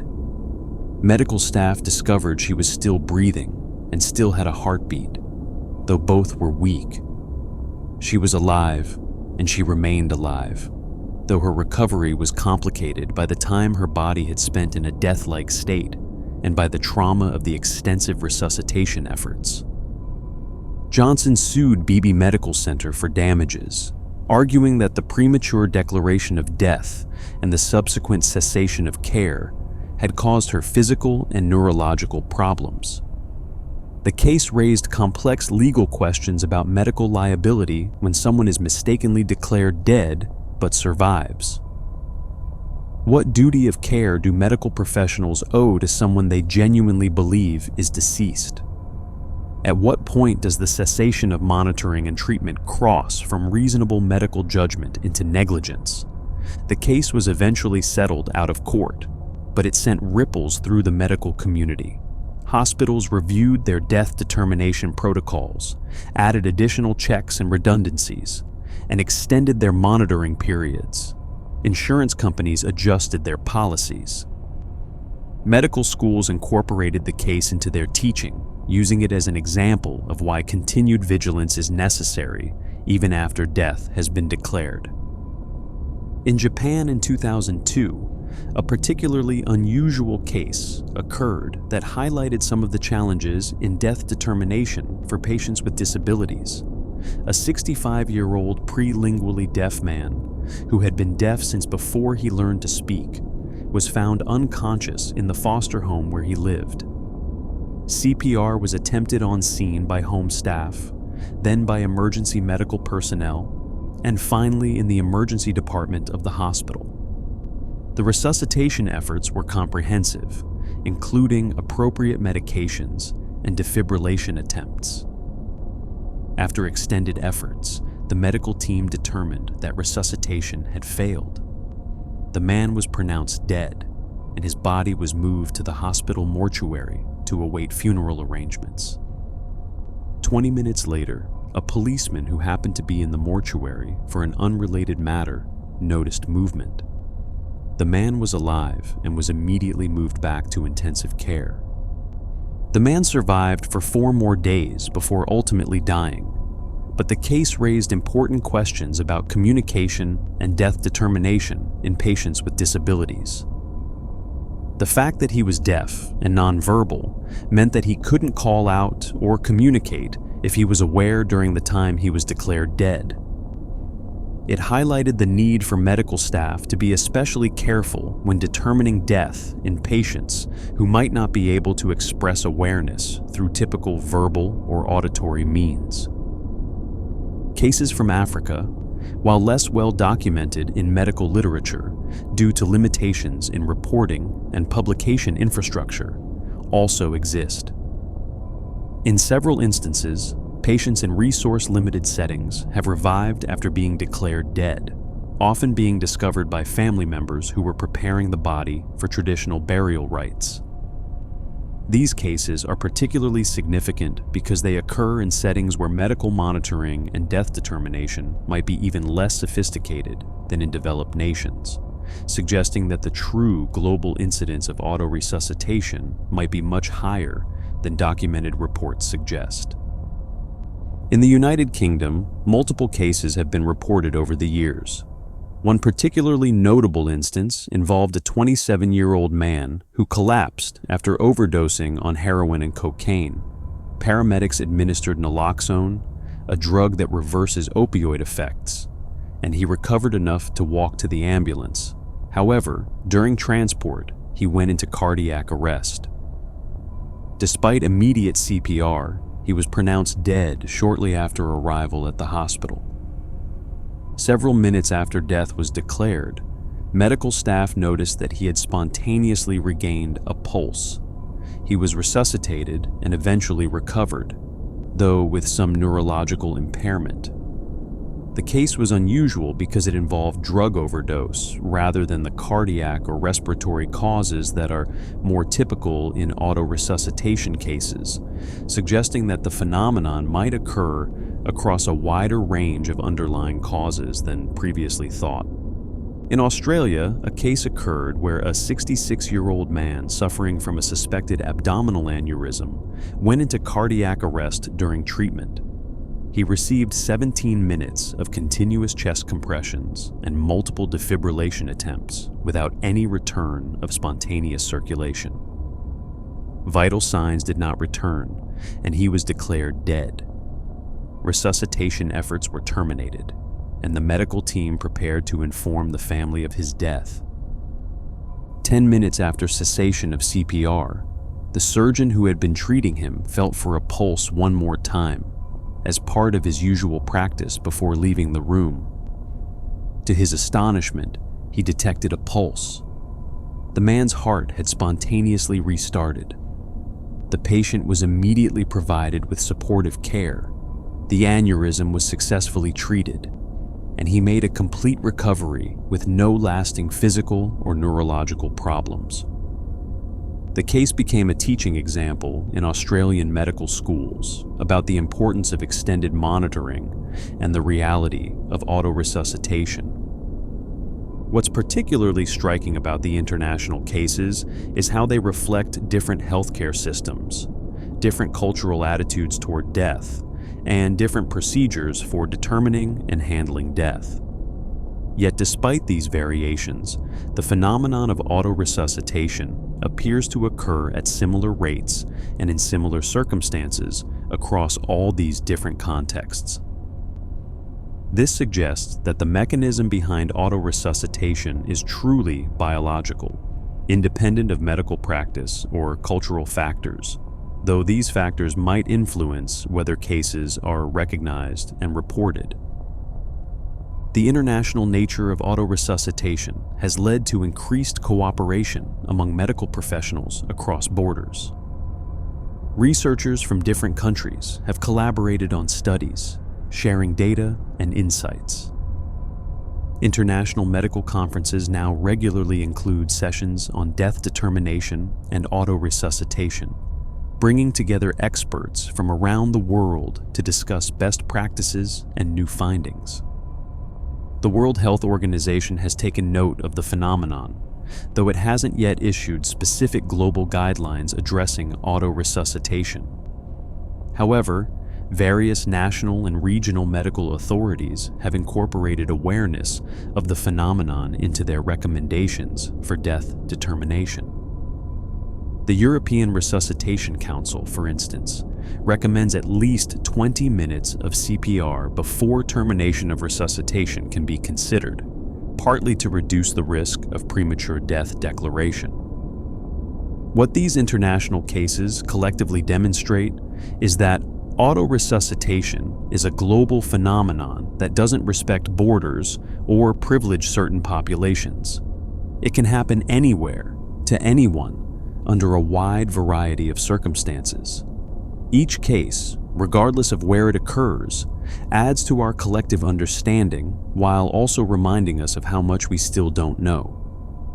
The cases also highlight the importance of cultural sensitivity in how death is determined and handled. In some cultures, there are traditional practices around death and dying that might actually provide additional safeguards against premature burial. Extended wake periods, where the body is kept in the family home for days before burial, would naturally catch most cases of autoresuscitation. Traditional practices of bathing and preparing the body might also provide opportunities to notice signs of life. In other cultures, however, the pressure for quick burial might increase the risk. Religious requirements for rapid interment, practical concerns about decomposition in hot climates, fear of disease transmission. All these factors can push toward declaring death quickly and proceeding with burial before adequate observation time has passed. The international perspective also reveals disparities in how well-equipped different healthcare systems are to detect and respond to autoresuscitation. In hospitals with continuous cardiac monitoring, sophisticated ventilators, and well-staffed intensive care units, the chances of detecting spontaneous revival are higher. In under-resourced facilities, or in home deaths attended only by family members or minimally trained healthcare workers, cases might go undetected. This raises uncomfortable questions about global health equity. Is someone in a wealthy nation with access to advanced medical technology less likely to be mistakenly declared dead than someone in a poor nation with limited resources? The answer is almost certainly yes, which means that the burden of premature death declaration falls disproportionately on those already disadvantaged by poverty and lack of access to healthcare. But we cannot, try as we might, eliminate the possibility that someone declared dead might come back. The dead, it turns out, sometimes refuse to stay dead. Lazarus, it seems, walks among us still, not as a biblical miracle, but as a medical reality that challenges everything we think we know about life, death, and the boundary between them. What we can do is continue to learn, continue to improve our practices, and continue to approach death determination with the humility that comes from knowing how much we still don't understand. We can honor those who have experienced autoresuscitation by using their cases to save others, by developing better protocols, by training medical professionals to watch for signs of spontaneous revival, and by never becoming so confident in our pronouncements of death that we stop being vigilant. If this video about the thin line between life and death has fascinated you, if these stories of people coming back from the dead have made you think differently about mortality, then please consider subscribing to Unexplained Mysteries for Sleep. We explore the darkest corners of the unknown, the most puzzling cases that defy explanation, and the mysteries that keep us wondering long into the night.